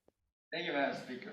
You know, for an entire year I was chair, and I think this is the third agenda I've made now as Vice President Internal. I've never once been caught for copying and pasting every single motion, every meeting, every week. But now it's come back to bite me, I think. You guys never noticed until now. It's easier to get the formatting, you know, the fonts and all that. But this is also a very important policy, this judicial policy here. And it has a bit of a personal background. So not only was this also unanimously approved by the Constitution and Policy Review Committee, it came in with some of my learned and lived experiences when I was a member of the old Constitutional Board. The Constitutional Board of CUSA, the old bylaws, was our supreme judicial body. It adjudicated on and disputes and other matters of interpretation that came before it, concerns of the old association constitution, usually electoral offenses, but potentially also those concerning club certification and funding. I was a member of this board, and when I identified a lot of major problems that fly, quite frankly, in the face of natural law and probably a couple of actual statutory laws. So the thought behind this policy would be to revamp the judicial body that would that is the arena of adjudication and conflict resolution within this association. Some of the problems that I lived through were the fact that we didn't have proper records of the decisions and the precedents that were laid down by that court. When the Constitutional Board resolved to a decision, the written decision wasn't stored in the CUSA office or published online as per the policy. Council was never informed. It was, despite being the Supreme Court of the association, the decision wasn't binding on similar cases, flying again in the face of the principle that like cases ought to be treated alike and different cases differently. I don't know much about the law. I'm no lawyer. I'd like to be, but I'm not nowhere close. But I could already tell from there that the policy we had, not only was it not being followed, it was also insufficient in actually upholding the principles of natural justice and giving to students a judicial branch that would work for this association. So here in this policy, we have a very comprehensive framework. It very clearly sets out where appeals ought to be made from this body, allowing procedure for applications to appeal, procedure for the hearing, record keeping and precedent formation, and all sorts of great checks and balances to actually make it a sound policy. But one of the major policy changes, besides actually making a court that works, is to make a court of a different composition. And here we borrowed greatly from the Western University Students' Council, regarded by many as a model for student governance, and in this regard especially. For their judicial body, it's comprised of Western University law students. We went for the next best thing in this policy, which is a split, a 4-3 split of current Carleton students at large, like on the old Constitutional Board, and the remaining 4 are Carleton graduates who currently study law school, right? this combines a connection to the students of this association with the neutrality and professionalism that ought to be expected of students studying the law. All in all, I think is a very comprehensive policy to make sure the dispute resolution we have at this association is going to be good, and it's one of the formational documents and the formational institutions that we're going to need in order to have sound, fair, and free elections in the fall for their by-election and in February for a general election, or January, whatever it might be. That's all I have today, Madam Speaker, and again, I implore Council to study this policy, to look at it, and of course, to vote in favor at the end. Wonderful. Thank you so much, VP Internal. Is there anyone opposed to the motion to adopt the judicial policy C-24? Now is your time to speak. Seeing none opposed, we'll now go on to voting. All in favor, please raise your hand.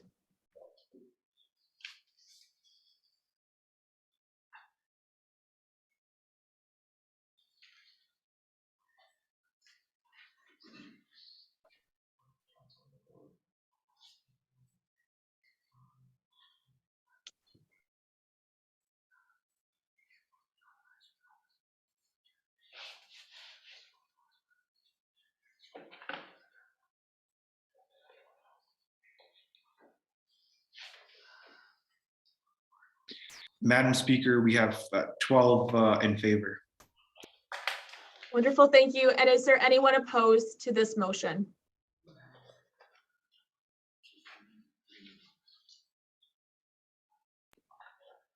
Madam Speaker, I see none. Seeing none, the motion to adopt the judicial policy C-24 has now passed.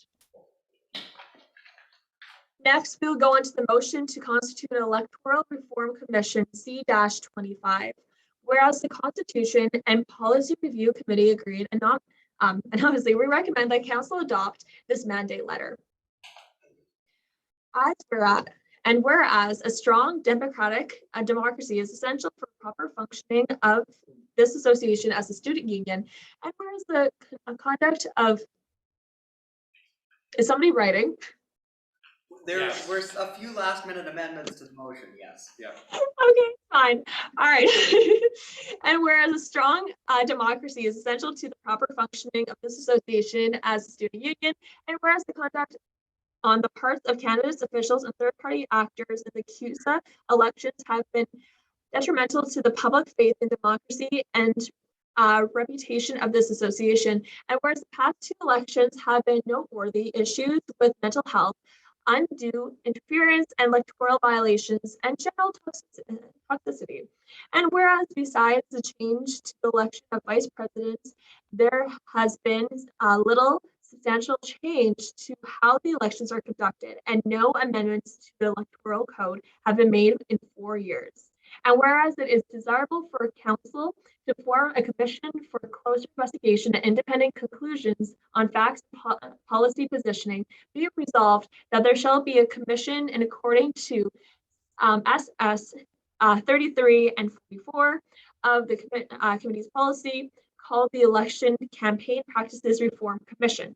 Be it further resolved that nominating committee for commissioners shall consist of Vice President Internal, the Speaker of Council, 2 councillors selected by this rotation lottery, and the Director of Student Development non-voting. Be it further resolved that the nominating committee gives its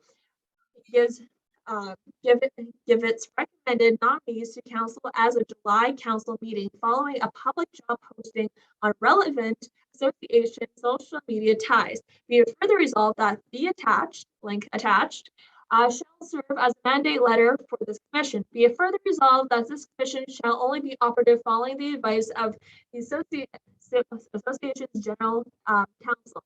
Be it further resolved that the commission shall only be operative on select provisions of its mandate as advised by the association's general counsel. Be it further resolved that the composition of this commission be reviewed by the association's general counsel. Okay, wonderful. All right, so we made some amendments. Who would like to move and second these amendments that were just made?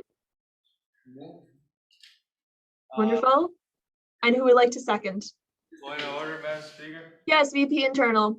was already moved and seconded again by Councilor Lepre and seconded Councilor Vecchio, Chair and Vice Chair of the CPRC. Were the amendments moved in second by them?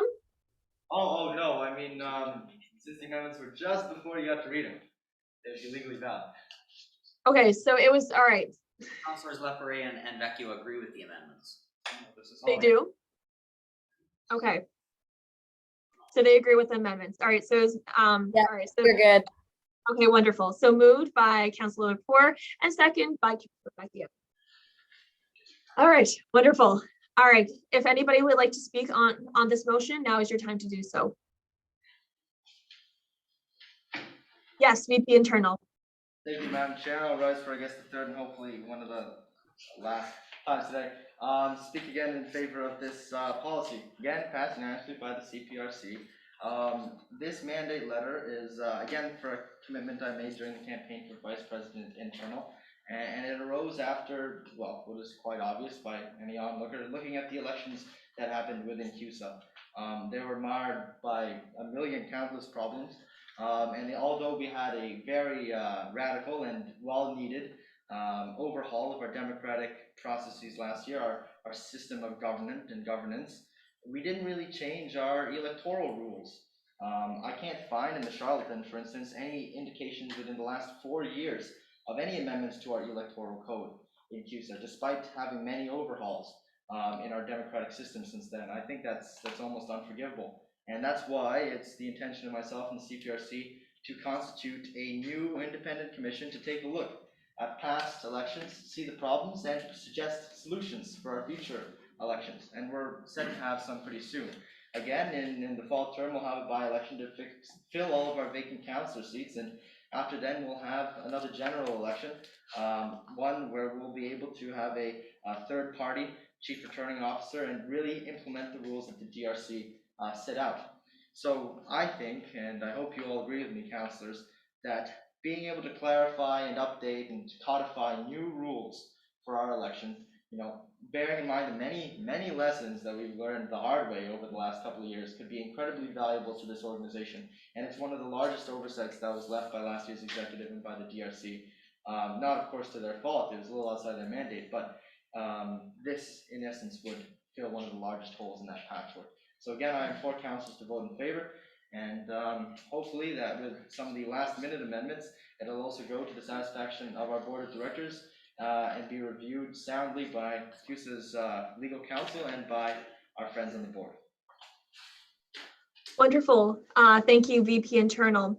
Is there anybody opposed to this motion?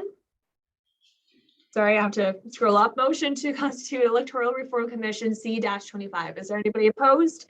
Now is your time to speak. Not opposed, but I just want to clarify / kind of speak in favor a little bit. Go ahead. Yes, you may not speak. Just, I guess, rising to speak it both in favor of C-25, but also to kind of bring note to the last two, be it further resolved, that were just brokered here and probably saved us about 30 minutes of debate. One of the reasons that those amendments have been added is a lot of the elections issues, including election information, might be confidential and or sensitive information dealing with human resources or internal policies.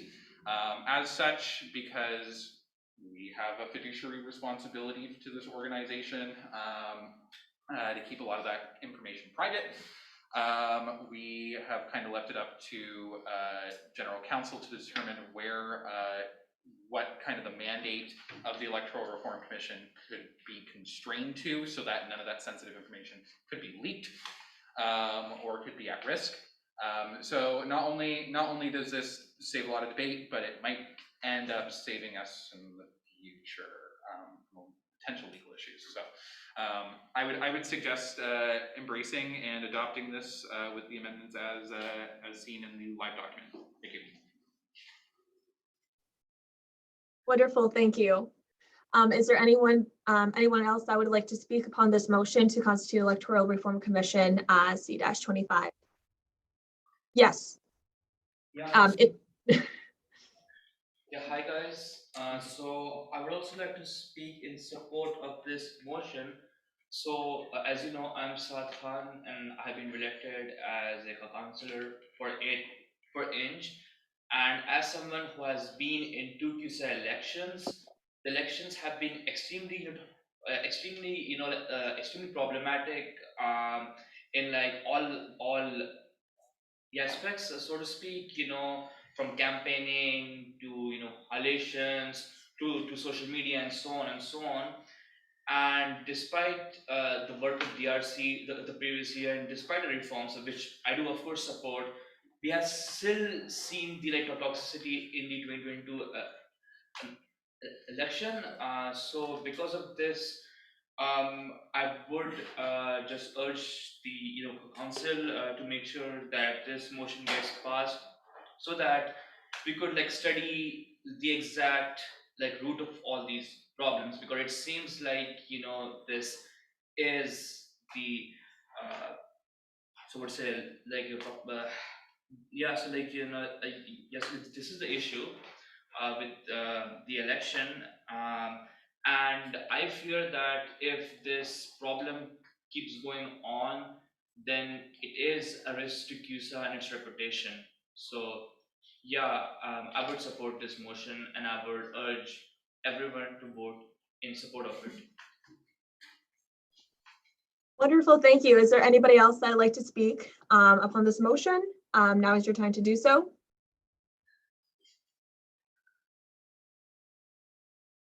All right, seeing none,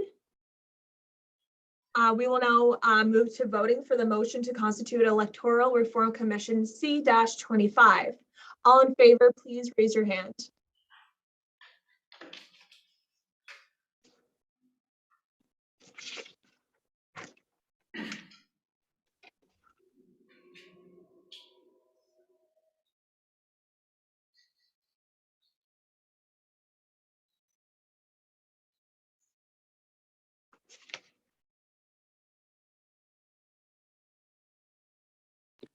Madam Speaker, we have 12 in favor. Thank you. And is there anyone opposed to this motion to constitute Electoral Reform Commission? Please raise your hand.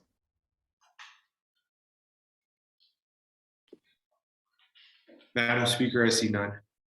You see none? All right, wonderful. So the motion to constitute Electoral Reform Commission C-25 has now been passed.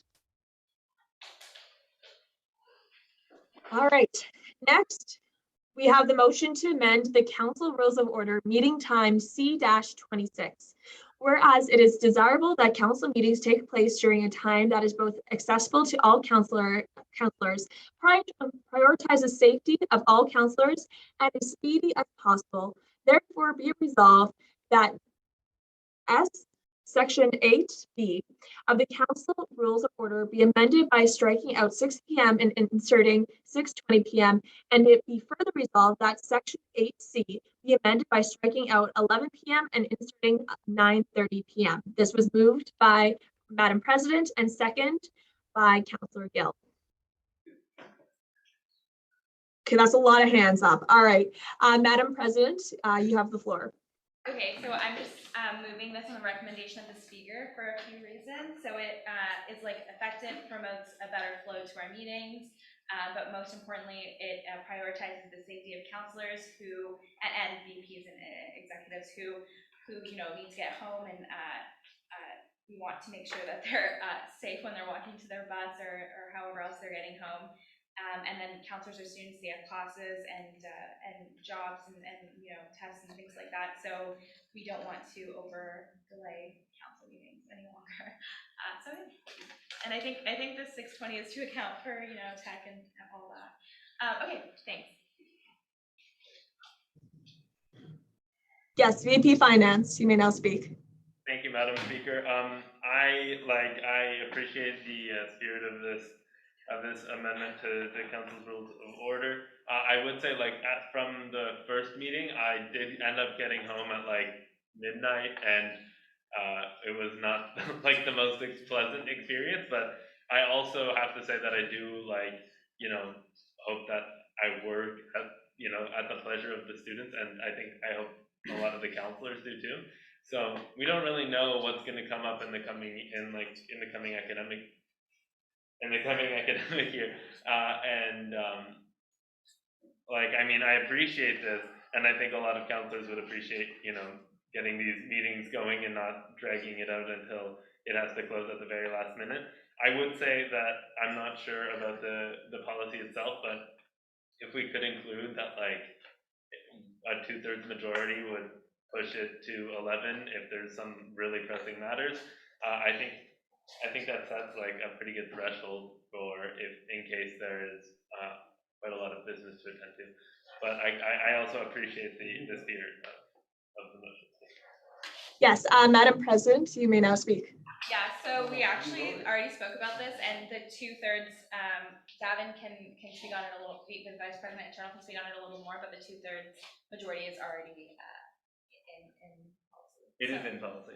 Yeah, so we wouldn't have to amend anything, it's already in policy. Excellent, okay. I think it's a simple majority, but. So yeah, it's a simple majority. Either way, all right. Great road, What did I write? Okay, wonderful. Is there anybody opposed to this motion? Now is your time to speak. What's up? Madam Speaker, I think Councillor Scott has their hand up. Yes, Councillor Scott, you may now speak. All right, thanks for indulging me. While I'm not necessarily opposed to this, in fact, I'm actually quite in favor of getting things done more smoothly. I have a feeling that this is probably not going to go in the way that we hope that it's going to go when it comes to its actual practice, especially with the 2/3 majority moving things to a, I don't know, say 11 p.m. if we wanted to do something like that for pressing issues. This council has shown in the past that it has the ability to finish a meeting very quickly, sometimes within like an hour if there's not a lot of things going on for some reason, right? But in a lot of instances where our meetings do go to say 11 p.m. or 12 p.m. or we struggle to meet quorum because people have decided that they no longer want to participate in the meeting anymore because it's been going on for so long. I think that just setting a cap of the time to 9:30 will, just kind of involve the same situation before, as where we'll have something like a very pressing issue where we want to debate 45 minutes on the right to debate something. So if we spend a lot of time doing something like that, I mean, I think it's also within, I guess, our interest to maybe, I don't know if we have to do this or if we're even within our right to do something like this, but I guess lay down some additional rules as to, shortening the time of discussion for certain things, because everyone is entitled to their, I guess, opportunity to speak, and everyone, myself included, likes to use that liberally. But I think if we want our meetings to end shorter, we all need to, as a council, if we want our things to end shorter, understand that if we're not contributing something significant to a debate or something that hasn't already been reset, or if we're restating that there's something that has already been restated in an attempt to get the last word in before a vote, things like that will extend our time considerably, regardless of whether or not we have a 9:30 p.m. cap or an 11:30 p.m. cap or a 2 a.m. cap. So I think it may either take some sort of, specific putting it in writing for certain situations, or whoops, that's my phone going off. Something like that, or I guess it would be up to the speaker to make sure that everything, I guess, at least ends relatively quickly or relatively soon, so that we don't get into a large debate that takes quite a bit of time when we still have 10 motions on the agenda. That's all I need to say. Okay, thank you so much, Councillor Scott. And I would just like to mention that within our bylaws, there are specific time limits, such as reports, debates. There are specific time limits, and for this upcoming year, we're going to make sure that we follow that, and we're going to make sure that we're able to get all our information as efficiently and also as quickly as possible. So I saw Madam President's hand up first, and then we'll go on to next. Madam President, you may now speak. I'll give it to Moshka. Can I just have a quick point of, not a point of order, I'm not sure what it's called. Point of information, thank you. Which policies are you referring to that have the limits in them? The one you're right. I didn't write limits into them. Section 8B. Our limits, we're just discussing this. Sorry, just one moment. If I may, Madam Speaker, I can. Yes, VP Internal, if you could please, Those limits, my apologies. Oh, yeah. He's got it. Section 8, B and C of the policy that he wrote. wonderful, thank you. All right, sorry, just one moment.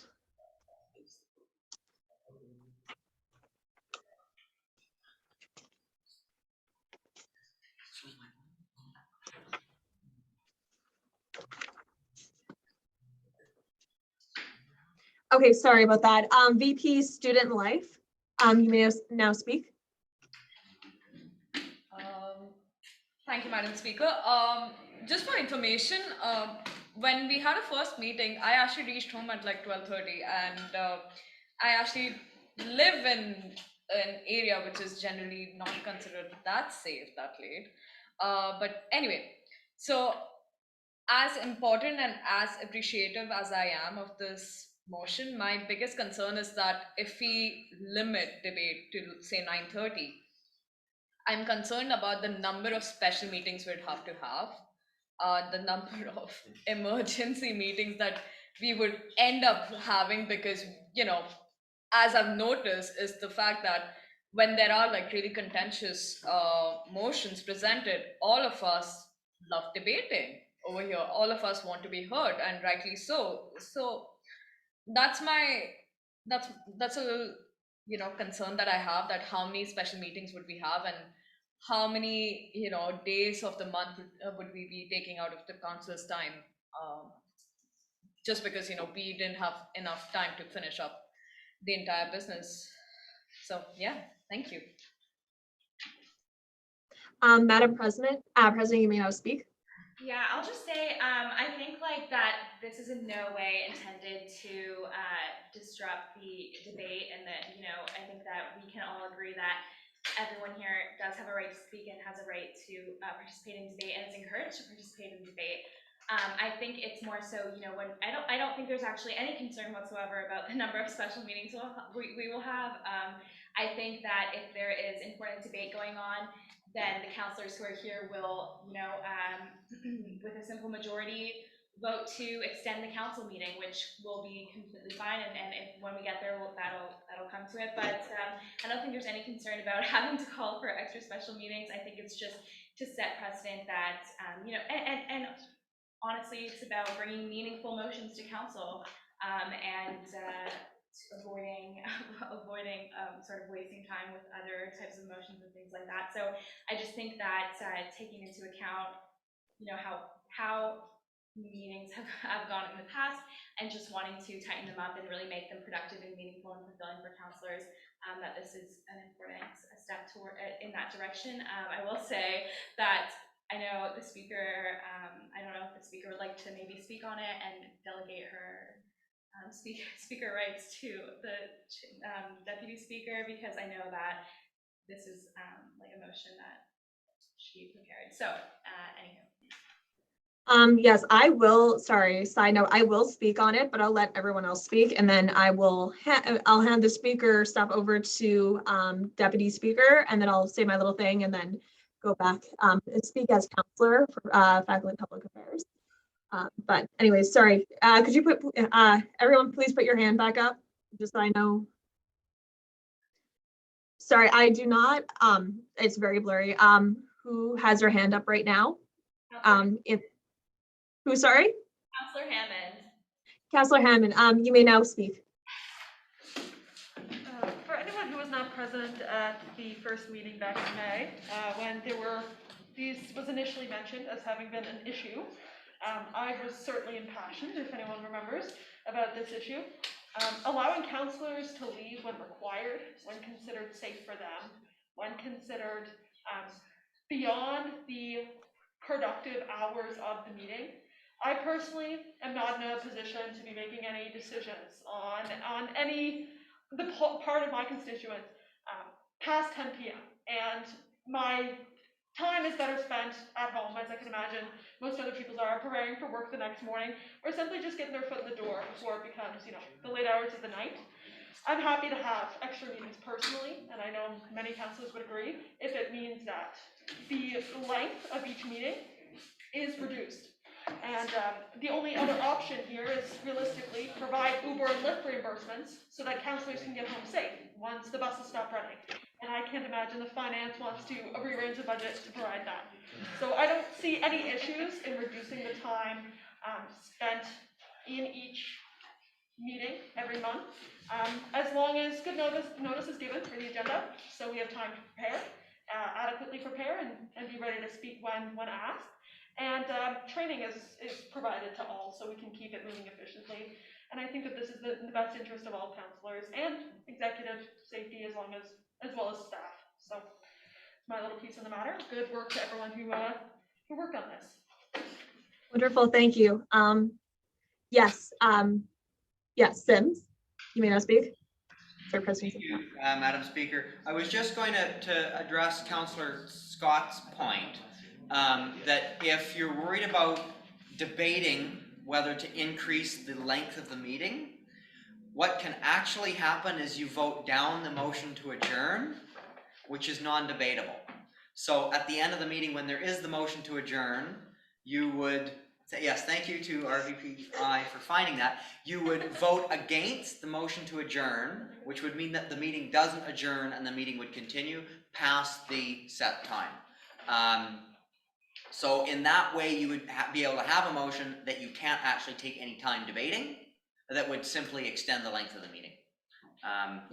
Yeah, you could also throw into this provision, you could actually make it a special case, so it would pull it away from Robert's rules. You could actually say extending the time of a council meeting requires a 2/3 majority vote and it's non-debatable. You could actually make that a special provision in the council rules of order policy to say that that has to be a supermajority and that it also isn't debatable, so that that motion would happen quickly, but also taking into account that perhaps a supermajority of people don't want to continue the meeting. Hopefully that is marginally clear. Madam President? I think Councillor Scott had his hand up. But it is your motion, so therefore you're able to respond. I actually will, I'll do it later. Well, okay, Councillor Scott? Oh, lovely. I appreciate that. I guess like that does put my mind at rest a little bit in the fact that obviously 2/3 of us would have to wish to continue moving on. Although I guess to appeal to what Councillor Hama was saying shortly ago, it would also be a little, I'd say, unreasonable to expect councillors that aren't within that 2/3 majority, if something like this is decided to be, I don't know, necessary to debate on for an extended period of time up till 11 p.m., right? If we enter a council meeting at 6:20 and we have 15 items on the agenda and we had a super month and we have 15 chaoses going everywhere, 15 things we got to talk about. And when we get to motion number 4, we spend an hour and a half debating it because for some reason we feel like we need an hour and a half's worth of debate. And then suddenly we are now on item 5 and we have, I don't know, half the time that we'd usually have to finish a complete meeting. Maybe that would account for creating additional meetings, which, I'm okay with creating additional meetings, but I don't think that we should be creating additional meetings very frequently because as it is our responsibility as elected, representatives of our faculties to do so. I don't think that necessarily we should be brought into a significant amount of additional meetings because we were debating certain things for a large amount of time while we are, unpaid representatives. Not that that is, the biggest part of this issue, but I think that the core problem here would be that if we decide to debate something for a long amount of time and if enough people feel that we should continue debating the rest of the things that are on the motion or just continue debating that specific motion and we extend the time to 11 p.m., you know, even though we are a democracy, it is kind of a little bit of hostage holding on the people that no longer wish to be there, especially if they see no value in whatever is being debated upon, or if they feel like they don't really have a purpose to even be there besides casting their vote and, you know, listening to all different sides of this motion that may or may not even affect what I guess their constituents would care about, or they believe what their constituents would care about. Okay, thank you. Madam President, you may now speak. Yeah, I'll just say once again that I don't think that'll be an issue. I just, you know, if there's something that pressing and counselors want to stay, they can stay and extend the meeting. Otherwise, you know, if there are special meetings, I doubt that they'll be as frequent as Counselor Scott is maybe referring to. But however, I would like to call the question, Madam Speaker. Wonderful, thank you. Is there anyone else that would like to speak on this motion?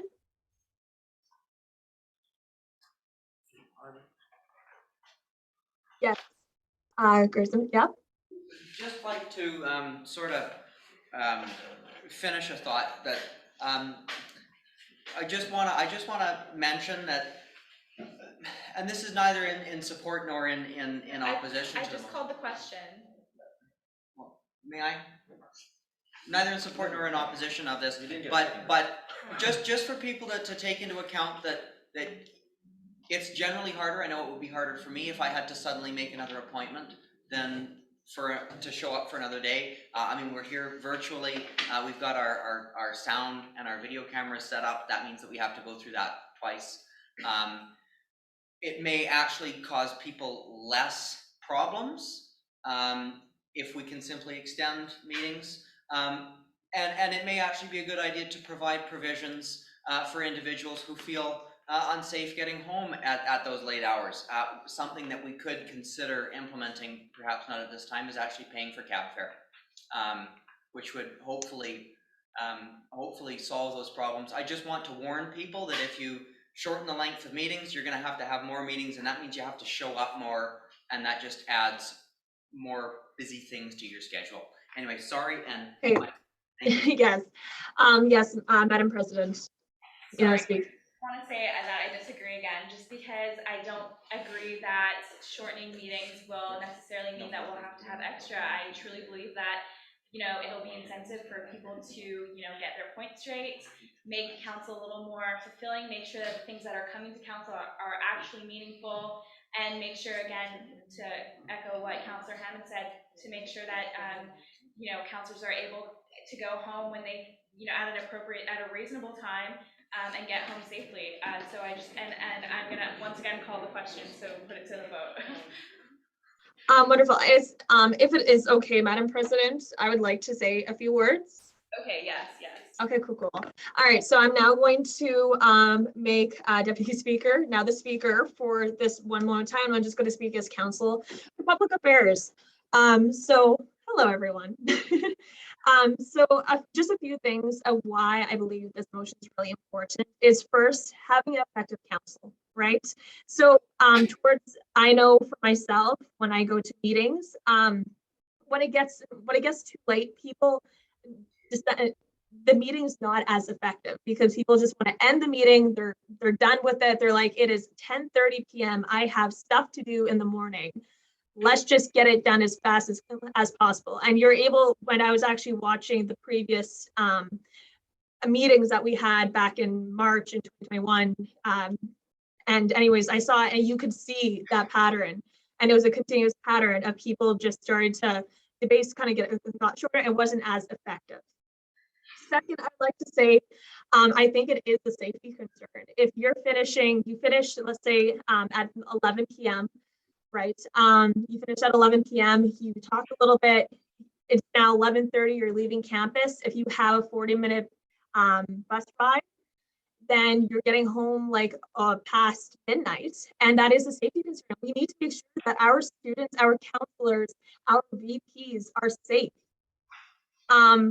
for CUSA, and we have sexual violence policy, the safer policy. We have certain policies in place to make sure our student body and students of Carleton are safe. And we need to make sure that students are safe and they get home safe. And having the cab or Uber idea, yes, is a good idea.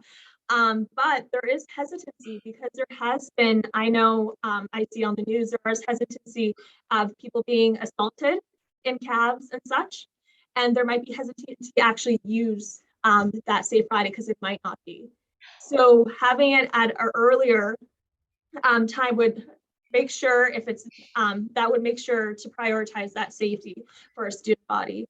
And I think also if, I know counselors, because I know we have a lot of vacancies within our different counselor positions. And I think one of the reasons is the time commitment to this, right? And I think if I would have known that I would be there till 11 p.m. or later, I know that would definitely be something to consider if if people would want to do these meetings and have that time commitment. And we are going to be having the 2/3 majority. So if there's an urgent matter that we need to discuss or we'd like to continue on with our meeting, we will be able to do so with a 2/3 majority. And I think that is adequate enough. And also, even like our last meeting, we had it till 11 p.m. We had our meeting till 11 p.m. and we also had a June special meeting. So the June special meetings are not uncommon, and because we had it last time, and hopefully this time we will adjourn. We will not have a special meeting, but because we're going to be looking at the bylaws, making sure that it's our council and our meetings are more efficient and more time efficient and manage our time properly. So we have the most effective CUSA meetings as possible. And I think that's all I'd like to say. Thank you. All right, I'm now going to be acting as speaker again. Okay. Deputy Speaker.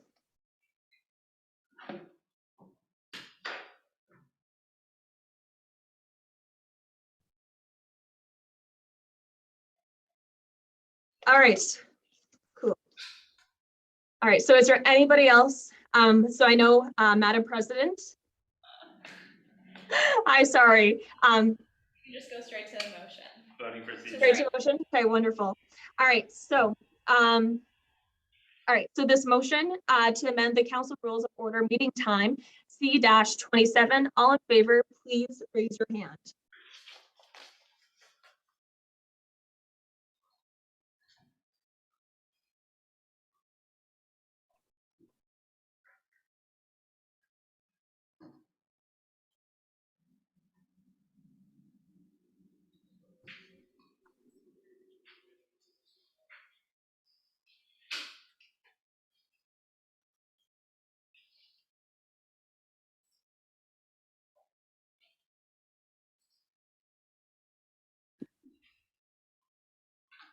Madam Speaker, we have 15 in favor.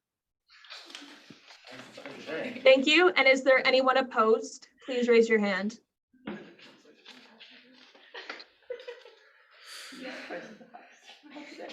I didn't know there were 15 people in the I meeting. know, I said the most motions in history. Madam Speaker, I see none. Wonderful. The motion to amend the council rules of order meeting time C-27 has been passed. All right, next we'll go to amend the Speaker of Council terms of reference, moving motion C-28. Whereas the Speaker is unable to move or second any motions, including simple procedural ones, and whereas it is important to balance the neutrality of the office with the expediency and proper functioning of council meetings, therefore be it resolved that section 20 of Speaker of Council terms of reference be amended by inserting after where approved by policy the words, namely for the matter of which purely procedural and necessary for parliamentary function of council, including the approval of the agenda and minutes. This was moved by Councillor Gill and second. Seconded. Wonderful, thank you. Also, Madam Speaker, I need to ask something. Yes. The previous motion that is passed, does it apply to this like meeting, or like is it gonna be applied from the next meeting onwards? Right now? Okay. Yeah. So we go fast. Yeah, so it'll be applied right now for this meeting and their meetings after. So, all right. Wonderful. So is anybody opposed to the amendment of Speaker of Council terms of reference moving motion C-28?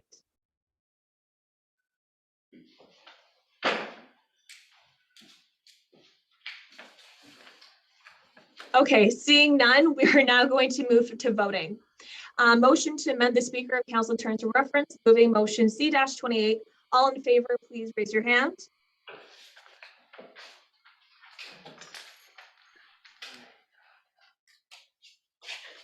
Sorry, I actually have a question. Yes.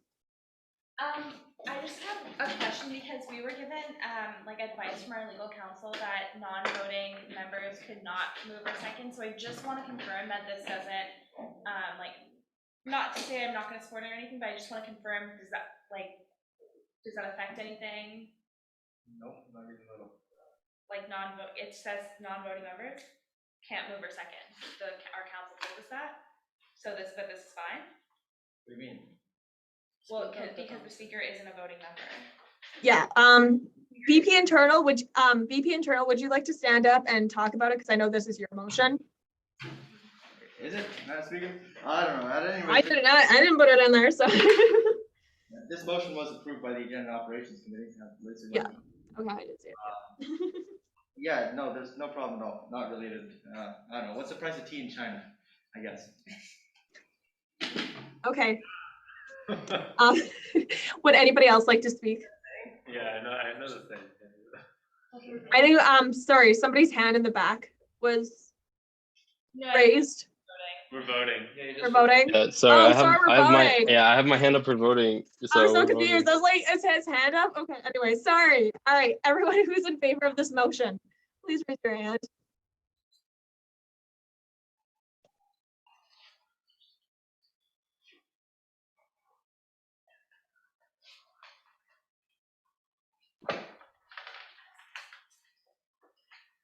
Madam Speaker, we have 14 in favor. Wonderful, thank you. And is anybody opposed to this motion? Yeah, no, that was the only one you got. Oh, that's what we're going to. Yeah. Only place you got. Let me double check if that's what we got.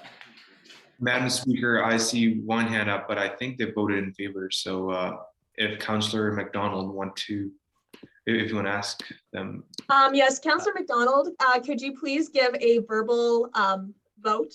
Just state if you're in favor or if you object to this motion. Yes, I was in favor. I didn't mean to keep my hand up. Okay, no worries. Thank you so much. Oh, sorry about that. As 14 are in favor of this motion and 0 are opposed, this motion to amend Speaker of Council terms of reference moving motion C-28 has been passed. All right. Okay. We're on our last motion, so this is the late addition. All right, so a motion to establish Kisa as a pro-choice organization, C-29. Whereas the United States, as Canada's largest trade partner and closest political ally, holds considerable influence holding over policy issues, often resulting in mixed decisions by Canadian domestic policymakers and judicial bodies. And whereas the Supreme Court of the United States decision in the Doe versus Jackson Women's Health Organization 2022 reverses the safeguard to reproductive health and abortion services established in Roe v. Wade, 1973, and reaffirmed in Planned Parenthood versus RKC 1992, and whereas abortion and some other reproductive health services should be understood and embraced as a safe, simple, and potential life-saving medical procedure for a pregnant person. And whereas the Carleton University Association, CUSA, has effectively maintained a neutral position since December 2012 on the reproductive justice and abortion services, essentially allowing anti-abortion clubs to apply for CUSA certification and funding. Therefore, it be resolved that Carleton University Student Association, CUSA, affirms its beliefs in human reproductive rights and access to abortion. Be it further resolved that the Constitution and Policy Review Committee amend the Discrimination, Harassment, Violent Prevention Policy E-01 to reflect the aforementioned position. Be it further resolved that CUSA staff interpret safer spaces as prioritizing reproductive justice and for advocacy. This shall not be interpreted as denying students access to CUSA resource based on ideological beliefs. Be it further resolved that CUSA avoid cooperation with service providers and organizations that actually embrace or endorse anti-abortion ideologies. Do we have someone to move? And second? Second. Wonderful, thank you. All right, the person, sorry, just one moment. The person who put this motion in place, would you like to speak? Oh. VP Finance. Thank you, Madam Speaker. I think, there's horror throughout the United States and Canada at the Supreme Court's decision in Dobbs on Friday. Just listening to the news reports and women who were trying to access abortion services in the 9 states that have already banned the procedures. It's terrifying and it's inhumane. And in the past, CUSA has taken a hard stance. We had a campus-wide referendum on the issue, and it was massively in favor of the pro-choice position. And this was before R.V. Morgenthaler, which gave women that right to abortion in this country. CUSA has always taken a firm stance on this, or like in the past has taken a firm stance on this, but in the 21st century, in 2012, it became much easier to maintain a neutral position as people became comfortable with the status quo, and reproductive health activists were weren't put on in the spotlight as much, and rather their opponents were. This motion would see CUSA once again take a hard stand, would once again see CUSA take a stance, and would prioritize reproductive health for women, for people with uteruses and other people. Once again, I think this is an incredibly important motion, and I'd really appreciate all councillor support on this motion. I'd also like to mention that thus far I have not been able to find anywhere in the university health plan or in student care's health plan any provision for abortion services provided to international students. This policy would allow us to confront those providers and ask for those services to be covered, right? It took until 2017 for the abortion pill to be covered by the province of Ontario. In the United States, the pill was approved in 2000, before probably a good amount of our student body was even alive. So I think this is an incredibly important motion, and I think it'll get us moving in the right direction as a student body and as an organization. Thank you. Thank you, VP Finance. Would anybody like to speak on this motion? Now is your time to do so.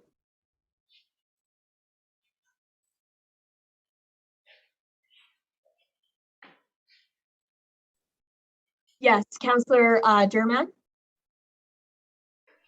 Thank you, Madam Speaker. I'm here as a student at large, as well as the administrative coordinator of the Women's Center. Sorry, thank you. No, no problem. And as much as I don't believe that my own personal beliefs are relevant to this matter, I do, however, understand that they most likely will be called into question when I make my inevitable disagreement with the motion. And so I do want to clarify that I personally am pro-choice and consider myself an advocate and an activist. However, I don't believe that it's CUSA's position to also do so, because of working at the Women's Center. We work with the entire population of Carleton. That includes women, but also the entire population of Carleton. And not all people will be pro-choice, and we can't alienate those students. And as was mentioned by the VP of Finance, they did mention that there are safeguards in place to say that like we will not be discriminating on a basis of ideological differences. However, service centers need to be a safe place for students, and they need to be able to come in and feel comfortable accessing those resources, whether or not they believe what we believe or not. It shouldn't be a question. It should just be that these services are here for them, because we are supposed to be here for them. They are supposed to be accessible to the entire population, regardless of anything else. And by CUSA making a statement in turn, it does have a ripple effect that will allow for the service centers to be like under the same mandate, because we are CUSA service centers, and it will change how students view those centers and make it inaccessible to them. And we provide very integral services that are necessary for these students to continue to live their lives the way that they need to. And it is it does put their safety into question, whether you believe it to or not. And so I could not sit in silence while this motion was being passed, because it's going to harm students, whether we think it is or not. It doesn't matter if we personally don't agree with what's happening in the United States. We have to keep students in mind first. Thank you. Thank you very much for speaking on this matter. Is there any, yes, VP Finance. Thank you, Madam Speaker. Just to quell some of the concerns of the Women's Center coordinator, the motion specifically outlines that services will not be withheld from students for their ideological beliefs. It's about, ensuring that that the pro-choice position is at the forefront of the advocacy of the organization.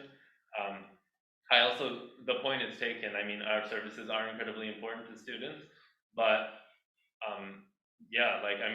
that's what has been taken away in the United States with this ruling. I mean, that is, abortion is an incredibly important service, and if it was taken away here, I mean, CUSA offers amazing services, but it pales in comparison to what abortion does for people in crisis around the world. So the point is, I understand the concern, but I also understand that the motion tries to directly address that by saying that students will have their services guaranteed, and we already make a point of not asking ideological beliefs for important services like the Unified Support Center does not ask these kinds of questions, and honestly, neither do any of our service centers. It's about if there are militant, pro-life individuals or anti-abortion individuals who come knocking at our doors trying to, intimidate members of our community. That's what this motion is attempting to combat. And but yeah, thank you, Madam Speaker. Thank you. Derman, I see your hand is up. Would you like to speak again? Yes, I did just have a bit of a rebuttal back to what the VP of Finance was saying. Although you have said that there are these things in place, I'm not saying that as a coordinator, I would ever ask someone's ideological beliefs. That's not my place.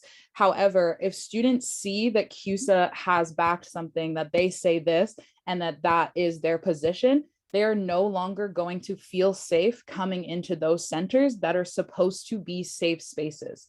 If we are to change our safer space policy, that is not fair to those students, even though I may full-heartedly disagree with them, but that is my own personal belief, not my belief as someone who is trying to do the best job that they can to help the most students that they possibly can.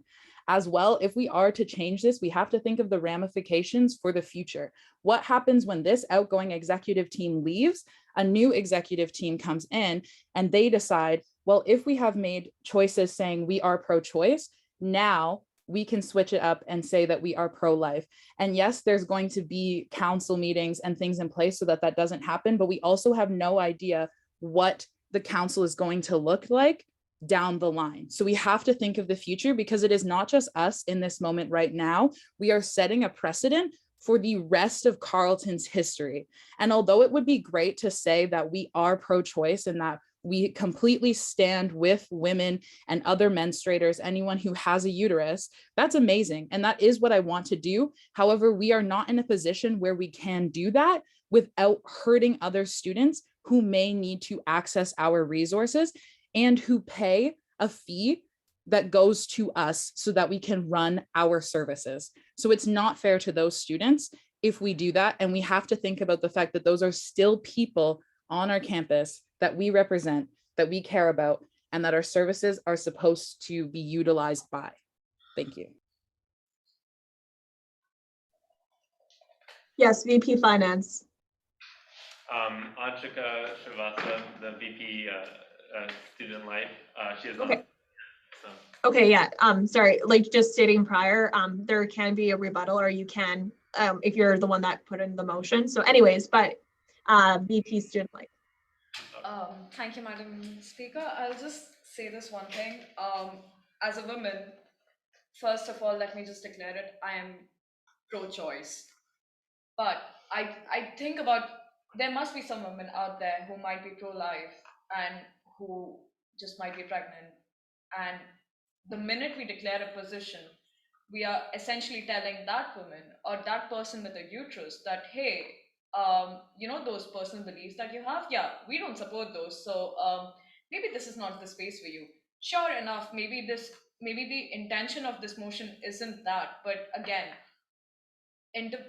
someone's interpretation is not up to us. Anyone can interpret the work that we do over here in any kind of way. And again, I'll just echo Ms. Derman's sentiments over here. We are not making our campus a safer space if we're essentially taking a position, outright saying it, and then, you know, somewhat insinuating this idea that, hey, yeah, you know what, like, we're pro-choice, so in the event that you're seeking resources, maybe this might not be the space for you. May not be our intention, but it may come across as that. So we have to think about the consequences this motion might have. And again, like I said, we have to think about consequences. We have to think about the next council and the council after that. This happened like almost 10 years ago, that we declared a position and then it was reversed. Now, I think that this is, what if like the next council is like, yeah, you know what, we need to reverse this. And again, the council after that is again, no, we need to take a position.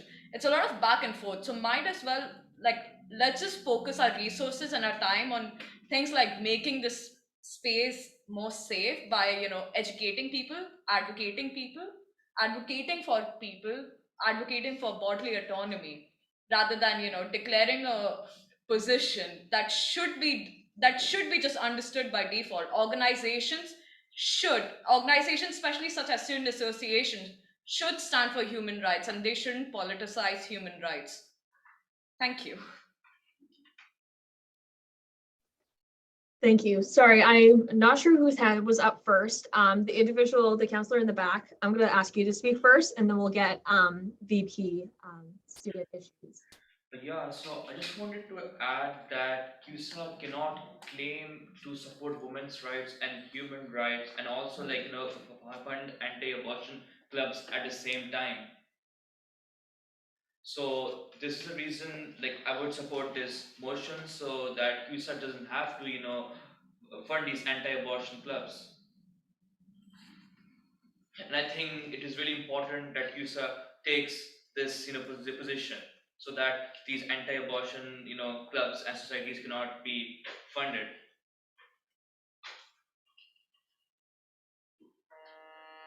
Thank you. Next, we'll have VP Student Issues speak. Thank you, Madam Speaker, for the recognition.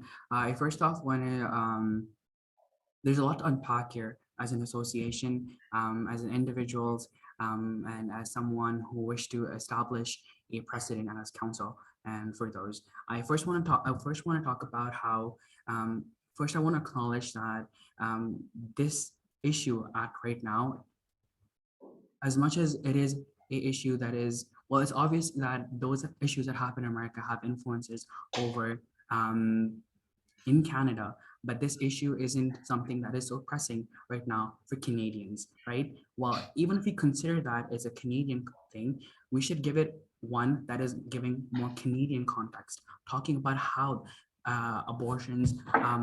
A lot of communities do not have access to safer abortions. That being said, I want to echo the sentiments of the Women's Center coordinator, Amina Darman, myself included. I was a service center coordinator, right? This motion, while in its good intention, hearted or written by the Vice President of Finance, lacks information, lacks clarity, lacks it's a hidden way of saying something that isn't calling our communities and spaces safe.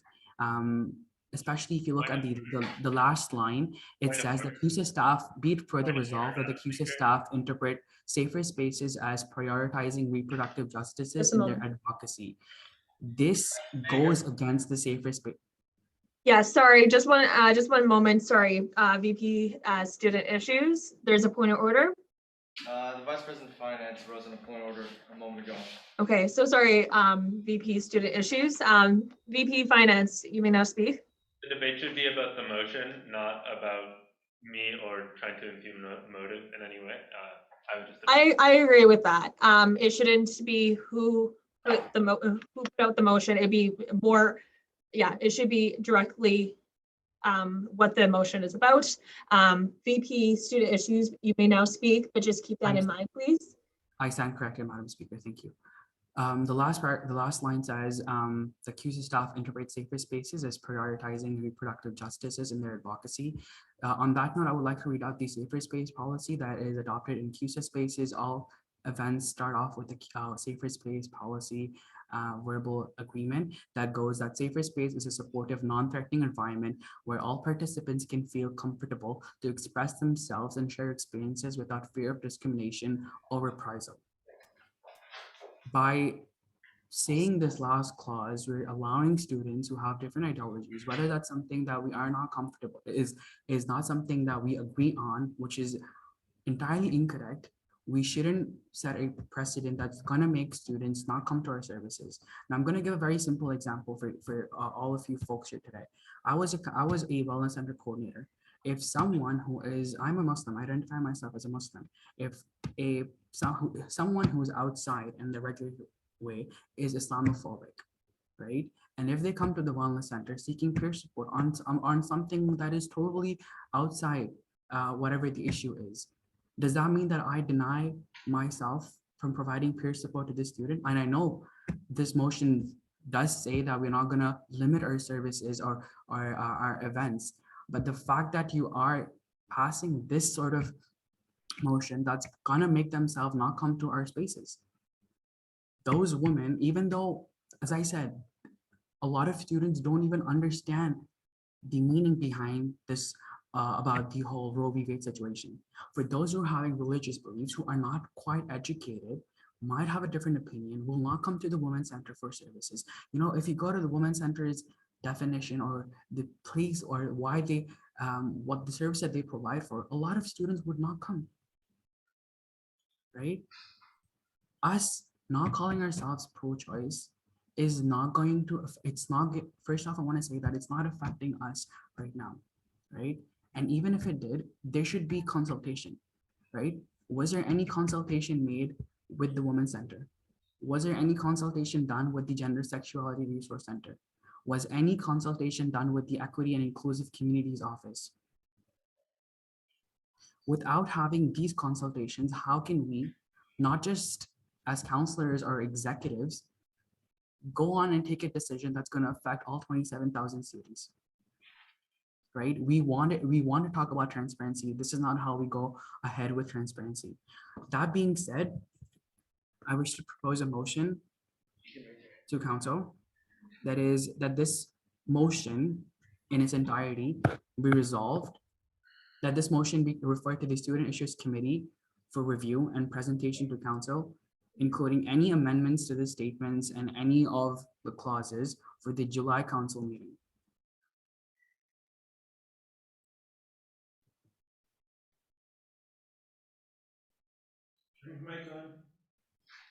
Madam Speaker, you're on mute.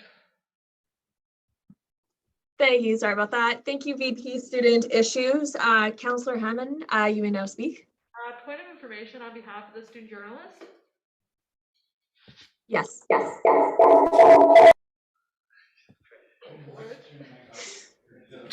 Okay, sorry. I don't know what that was, but you may now speak.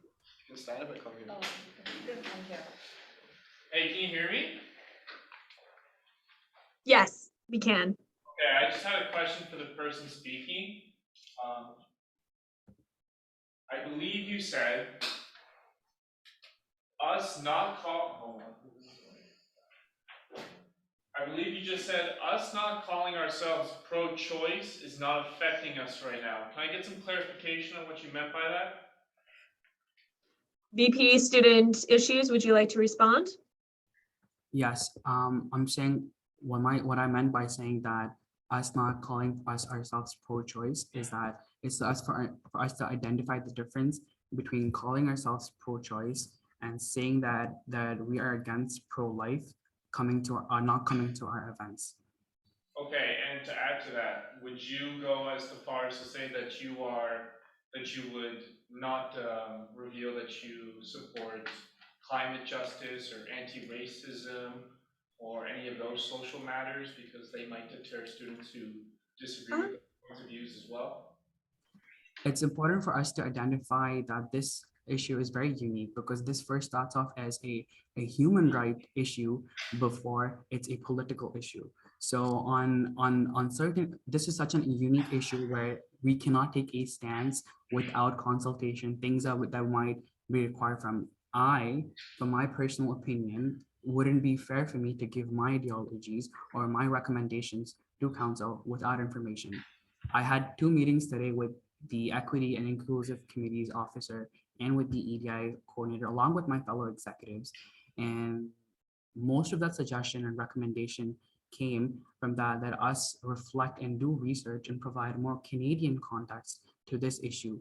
This motion gives more of an American context. So if we want to go ahead and call ourselves a pro-choice organization, and if that's what council wants, because at the end of the day, we are a representative organization, it is essential that we do it the right way, which means we do our research, we gather our data and information that is more suitable, right? Added to that, Vice President of Finance previously mentioned that student care or the UHIP does not provide abortions to international students. As far as I was told today, that is covered by UHIP for international students. So how would that affect CUSA on the existing services that our students pay? So would this motion mean that students cannot use student care services? Would that mean that we will not be hiring people at CUSA who have, well, out loud or public ideologies, right? How much more of a difference how much more scrutiny would we do? So all of those considerations were not considered. So it's important that this needs to be in-depthly reviewed. So I'm not saying that I'm against this issue or other humanitarian political issues, right? We at Carleton have established ourselves to be political in nature.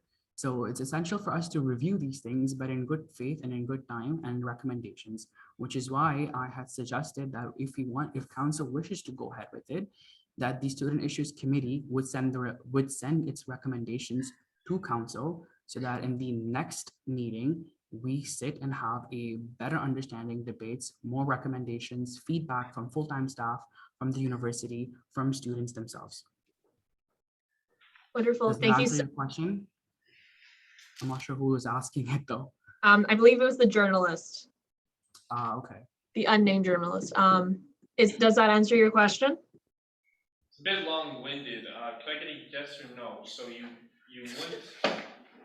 if it was not, you say you don't want to come out as pro-choice because it might scare away students that are pro-life, correct?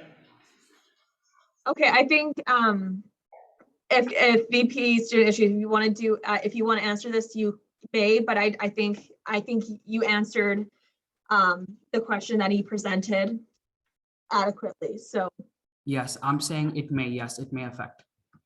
It may affect students from coming to our services, from receiving our services. Other social issues. Sorry.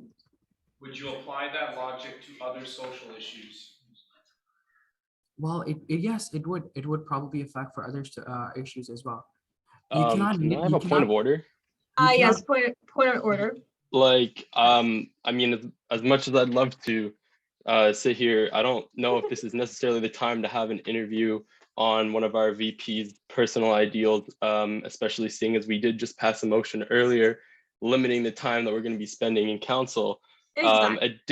Additionally, this argument, this debate has been going on since before 1973, and they haven't come to a significant answer on it. And I doubt that we're going to figure out the answer to this in this room here. So I think we should either decide to vote on this motion or put it down or do whatever. And I assume that as journalists can, I guess, talk to the VP on their own time if they wish to, I guess, ask more about their personal ideas as a thing, as we all have things to do. Yes, I I just believe, have one thing to add, Madam Yep. Speaker, is that you cannot compare apples to oranges. It's that kind of a situation here. So again, which is why this is a place, right? This is why council exists, that we come and discuss these contentious issues, things that we council wishes to stand. Again, I want to reiterate that it's not my personal ideology. Again, at the end of the day, it's my recommendations to council. Council can go ahead and do whatever they wish they can. So again, that's what I said. You cannot compare situations. Even if it is, it's all open. All issues can be brought to council, and then we can discuss on it, debate on it, take our stance on it. Okay, thank you so much, VP Student Issues. All right, as I believe, if nobody else has any more to say, I think we said adequately what we'd like to say. People who were in favor, who were objective. So I think we'll now move to voting. All right. So all in favor of the motion to establish CUSA as a pro-choice organization, C-20. Point of information. Yes. Madam Speaker, I gave a motion earlier, suggested a motion. You did? What was your motion? Sorry. That this motion in its entirety, C-29, be referred to the Student Issues Committee for review and presentation to council in the July council meeting. Okay. Is that in order? I think I need someone to move and second this motion. All right. So concerning what just VP's student issue said, would somebody like to move and second this point of order, or sorry, yeah, this order, sorry.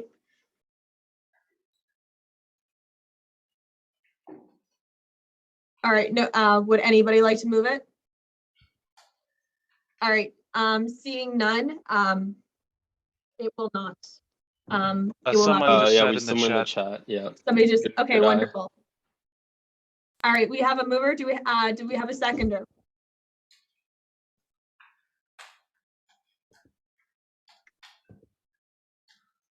I Please can refer- second it. Okay, Sorry, Madam Speaker, this is to refer to the committee. yes, well, to the July, sorry, I just kind of wrote it down. First, so for VP student issues, he stated that he wants to for the committee back in the July meeting, July special meeting, look at if this does go through. I'm guessing this motion does pass, kind of give it in-depth analysis and just see what student issues committee they'll present some recommendations. I believe that's what you're saying, VP student issues. Not entirely. I do not wish that this motion be passed or discussed. Voted on today. So you want this voted. So you want us to vote at a later date. Yes. Okay, and that's where you're voting. Okay, so somebody. All right, so somebody moved it, and is there anybody that will second this? I believe it was Councilor McDonald. That is correct. Councilor McDonald. All right. Okay, as this is moved and second, this motion, VP Internal. Yes, Madam Speaker. Do we need a vote on this amendment or this motion, like to vote on it at the next meeting? Absolutely. Okay, wonderful. All right, everyone in favor of voting on this motion for the next meeting, please raise your hand. Point of order. Yes. I just want to make sure that, Ferris, was your intention to vote on it at the next meeting, or was your intention to refer it to the Student Issues Committee? A little bit both. Both.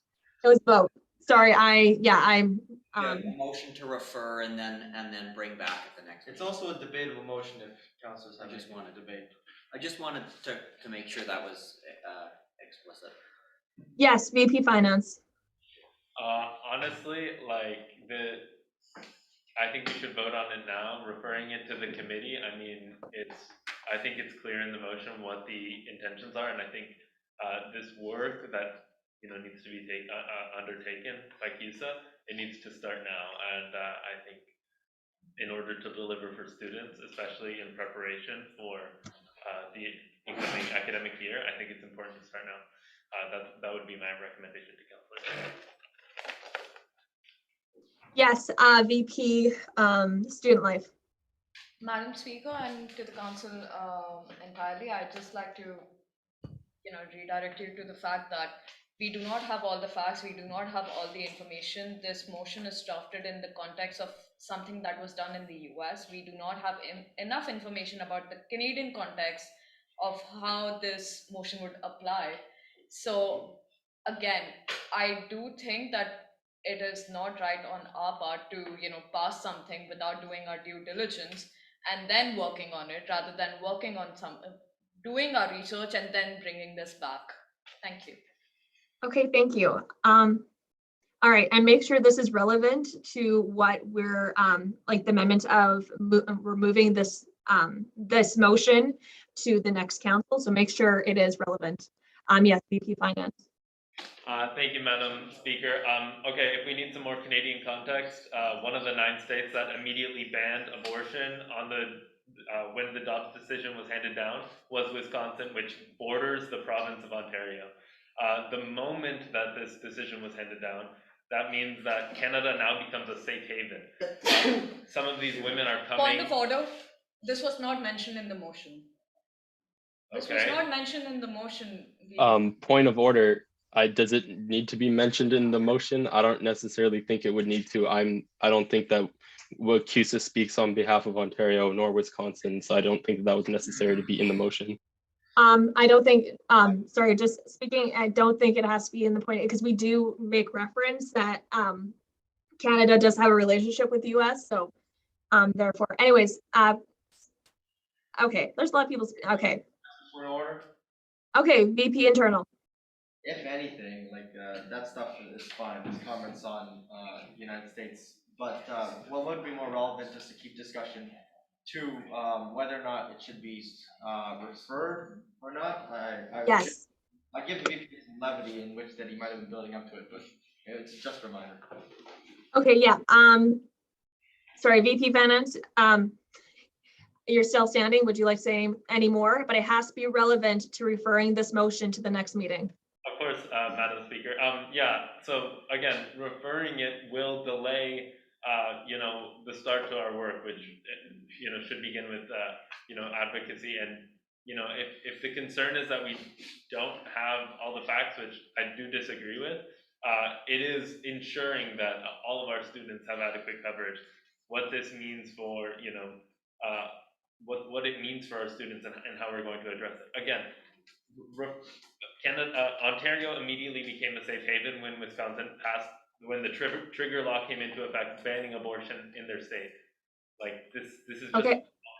So. Okay, wonderful. Thank you. All right, Councillor in the back, you may now speak.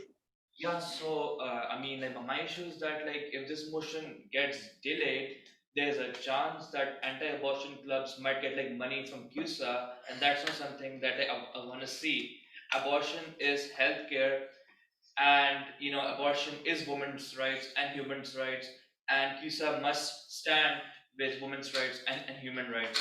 And I think that this motion is pretty clear. I would echo the VP, finances, sentiments. The motion is pretty clear, and I don't think there's any room for ambiguity. and I strongly believe that this motion should be passed. Okay, thank you. All right. Okay, we're going to, okay, sorry. There's one person, student body, so Durman, you have your hand up. Just a point of information to the council.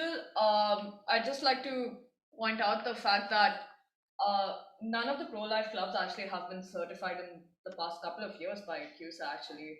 And the Carlton Lifeline, that was the overwhelmingly pro-life group that actually started the whole debate back like 10 years ago, that has ceased to exist. They were decertified, they were defunded long time ago. So yeah. Okay. All right, Durman, sorry, I'm just gonna say your last name is Durman. You may now speak. And make sure it's relevant to what we're discussing. Thank you. I just wanted to say the point about now I've forgotten. The point about the okay, never mind. Everyone, all right, that's fine. All right, next we have VP, community engagement. Right? Is that right? Yep, Yes. you got it. You got it. Okay, Yep. awesome. Perfect. And please Hi, keep it thank short you. and sweet. Perfect. Thank you, Madam Speaker. So I would like to speak against this motion. I believe that when we do not consult people within our community, we don't amplify the voices that have been marginalized and oppressed, do not have access to abortion, don't have these resources allocated to them just due to social disparities. I mean, it's all intersectional, and we can't just say one route is the route we have to go for everything. We also need to consider like legal ramifications we could face.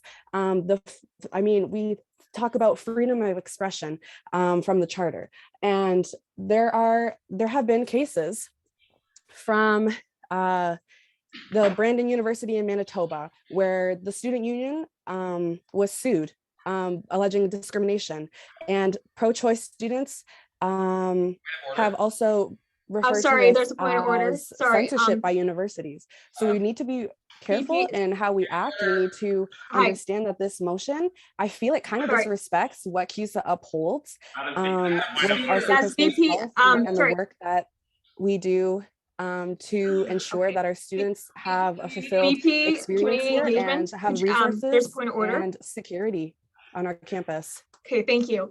All right. We could easily provide money towards decreasing the cost of reproductive health procedures, medications, without making a blanket statement that could cause more issues. Frankly, it feels more performative and in addition harms the student body.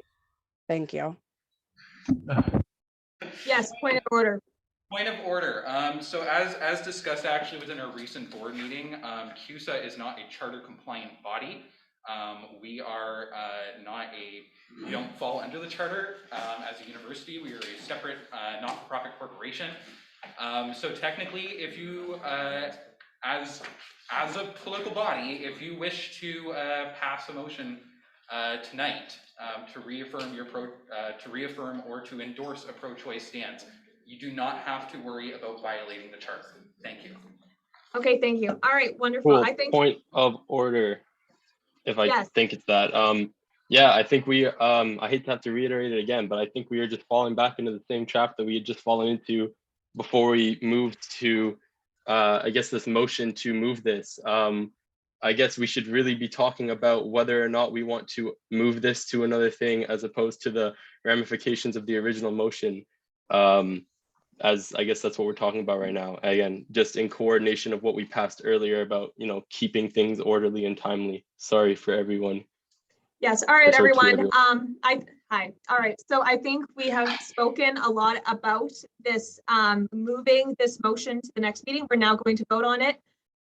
All right, so all in favor of moving this motion to the July special meeting, please raise your hand now. This is a point of order. This is also to refer to the Student Issues Committee, correct? It's not. It is to move it.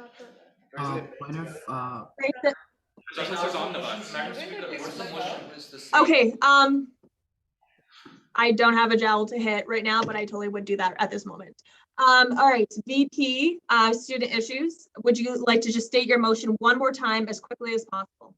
in writing, if you can. In writing, okay, okay, I can send that right now. So my recommendation, my motion was that this motion be referred to the Student Issues Committee for review and presentation to council, including any amendments to this motion for the July council meeting, which means that the Student Issues Committee will meet and give our recommendations to the July council meeting on 25th July, I believe. Okay, wonderful. So that is the motion that we're voting on right now. All in favor, please raise your hand.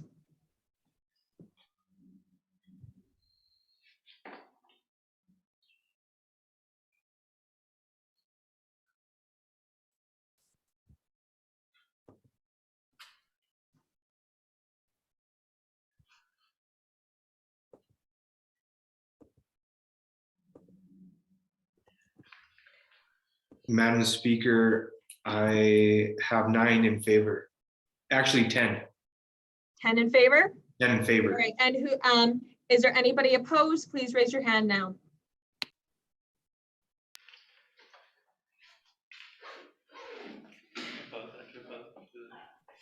Madam Speaker, I see 2 against. 2 against? Yeah. All right, as it does not make, so everybody in favor, as it makes a majority, this motion to, for VP student issues, it has passed. So we will be voting on the motion, sorry, one moment. Motion to establish CUSA's approach with organization C-29 at the July special meeting. And we will also have the committees look at the different, give recommendations. All right, wonderful. Point of information. Yes, sorry. I know we'll have your, we will have your motion written up, so it will be exact on how you would like it. Just, it will be in our minutes. Okay. Is that all right, VP student issues? That's perfect, perfect. I also had another point of information was that this is to the Vice President internal itself. I'm just trying to figure out how these committees work myself. If other counselors are willing or wish to attend these committee meetings, how does that work? So if any counselor is passionate about it and they wish to attend these. Okay, wonderful. Okay, thank you so much. All right. Item 11, adjourn, motion to adjourn at a certain time. Yes, Madam Speaker. What, sorry? If you will, I can rise to answer the request for information. Okay, yes, VP internal. Any counselors interested in attending that meeting should write to me by email. I also take letter mail, but email works fine. And I'll send you the agenda and meeting link as soon as the voting members of the committee decide on it. Okay, perfect. Thank you so much, VP internal. All right, so item 11 is adjournment. Motion to adjourn at a certain time. We resolve that council adjourns until 6:20 p.m. on Monday, the 25th of July in the Nickel Building, 450, and that this shall constitute for the purpose act of a bylaws prior notice. Motion to adjourn at 9:29 p.m. This was moved by Councilor Gills and second by Madam President. And this meeting is now adjourned. Thank you so much, everyone. Bye. Thanks, everyone. It's been an absolute pleasure to be here in person for once. Oh, wow. Good to see you, Gray. Maybe you'll see me in person at one of these. Who knows? We'll probably meet at some point. At some point, Tyson, maybe in the fall. Maybe. I plan to come to the fall meetings, but